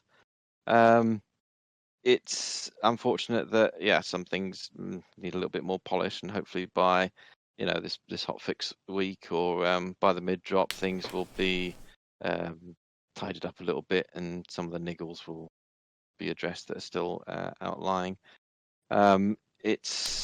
It shows their commitment and what is amazing crunch work, I think. And we've got to remember that and highlight it, and temper the disappointments with what are amazing changes and improvements. And while Gears 5 didn't have the best launch, obviously, I've gone over a couple of times and they've admitted, I think ultimately it's going to end in a reasonable, respectable setup for the most part. And I'm sure when Gears 6 or whatever comes out and we're moaning about that one, everyone will be saying, go back to Gears 5. Gears 5 was the best. It's brilliant. It ended in a really high note. And we'll be back into this eternal circle again until we're in the until we're in the ground. But Operation 8, I honestly don't know what to expect. It could be quiet, and I wouldn't be too surprised by that, considering what a blowout this one is. On the other hand, being that it's coming to the end, it could be when quite a lot of loose ends tie up and finish. And like you said, with a lot of the PvE improvements to life being done, we could see perhaps a lot of maps finishing. We've seen a few little hints here, maybe the way some people have said on Twitter, oh, it's nice to see that one come out, or that one that I worked on, meaning that, there's others, are there? And you've seen in other old games, there's usually a lot of bits in the flow, and it's just a question of whether they make it in time for the finishing gate in time or not. So who knows? It could be quite impressive. It could be kind of minimalist, but at least I think Gears ends on a fairly positive note, and I'm pleased with that. And I'm pleased to have the chance to come on here, your good selves, Cheese Cutta and Terry, and chat with this. And it's nice to see that it is still possible for people, for players in the community, to have a discussion, have a talk, have different viewpoints, express that politely, and we don't always agree on everything, and some things we do agree on, Yep. And I wish that there were more people kind of trying to come together and meet on the terms, like me and Terry have had a bit of back and forth here about crossplay.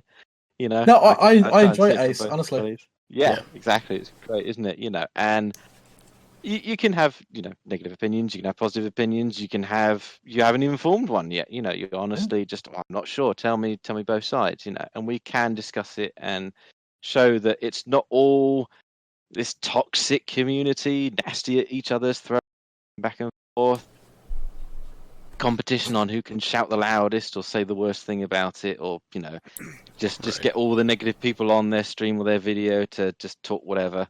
Everyone's got gripes. It's a fact of life.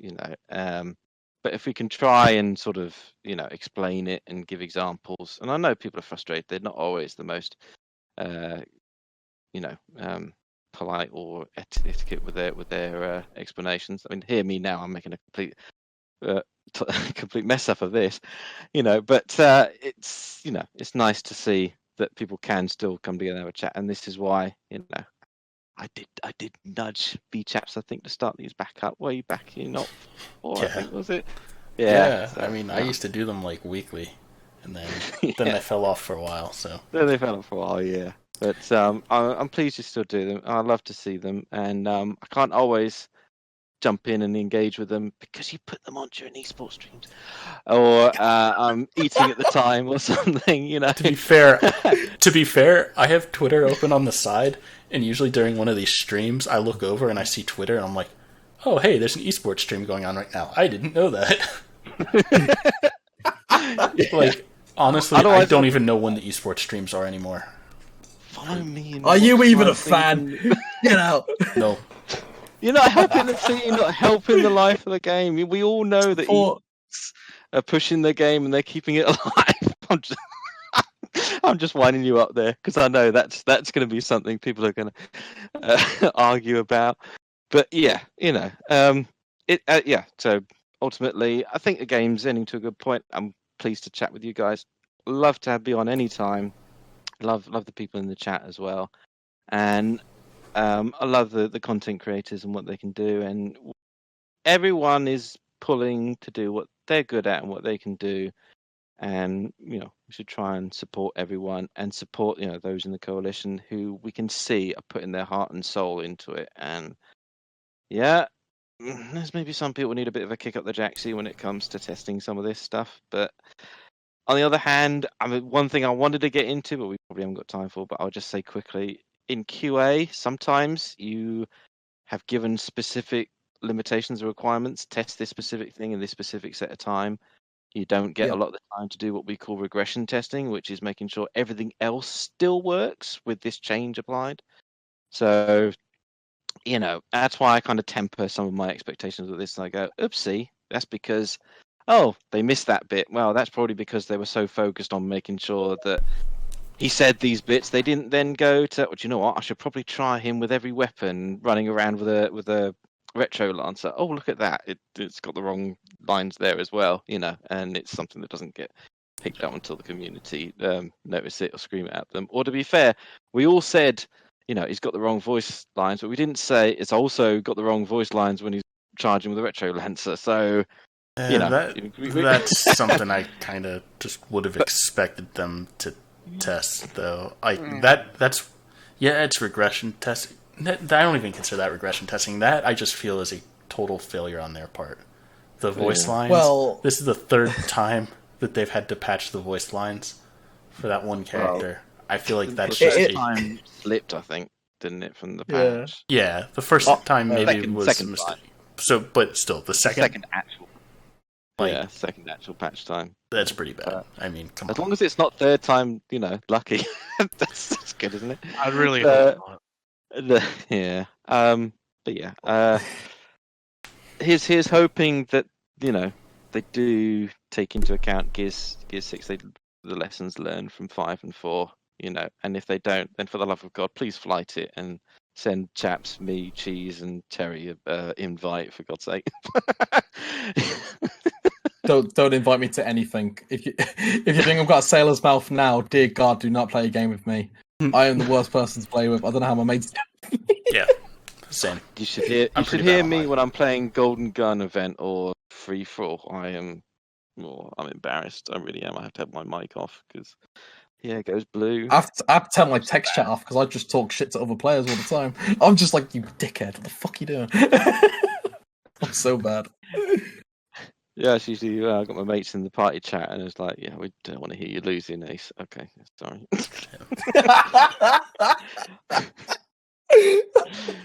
I relate to that. Yeah, but so love to be on with all you guys, and love to the community and everyone out there, and anyone who's unfortunately been banned or kicked out or pushed. I would just say, look. People have said to you to cool it. People have said to you to, think about it a bit and how you've said it. And, if you've decided not to take that time out, that time to reflect, and you keep pushing ahead with something, you get banned from the game. And you can argue whether you feel that's entitled because you spent 60 quid on the game or not. I don't know. But it's unfortunate. But then if you're going to double down and not meet halfway, then what do you expect is going to happen, honestly, But I do feel bad for some of those people who now can't enjoy Gears 5 or Gears 6 or whatever, is coming forth, as long as it's still with a coalition, which no reason why I believe it's not going to be. I do feel some sorry for that, and I've tried to reach out to some of those people, and they have slapped me back, and fine. It's unfortunate, but I wish some people wouldn't just get on the whole negative bandwagon just for the sake of views and clicks and things. It's not worth it. It's not. I hope more people can just kind of focus in on the positive side of things and chatting with this, And I'd love to hear more from Terry and Cheese. So keep doing these BChaps, or I'm going to be pestering you on Twitter. Yeah. Thanks the three of you for joining. I definitely plan on doing more of these, and I like getting random people from the community. Like, I guess Cheese, you do a little bit of streaming. Ace, you're a forum moderator. Terry, you're mod on that sub for the PC or the the cesspool that it is. Yeah, the PC Discord. But and you're a mod on the Reddit as well. Yeah, and I'm a mod on the Reddit. But I also do, like, I want to talk to everyone in the community, so I do get people in who aren't content creators. Saw Jerusalem Johnny in the chat earlier. We were actually going to have him on a few weeks back, but some stuff came up and we weren't able to get the stream going. But yeah, just like random people who aren't creators. I love getting anyone on to talk about this stuff. So again, to the three of you joining me today, thank you very much. To the people in the chat, thanks for tuning in. And this is also going up on YouTube, so whoever's watching there, thanks for watching, everyone, and we'll catch you all later. See ya. See you guys. Everyone. Bye. Shout out to everyone that made it to the end.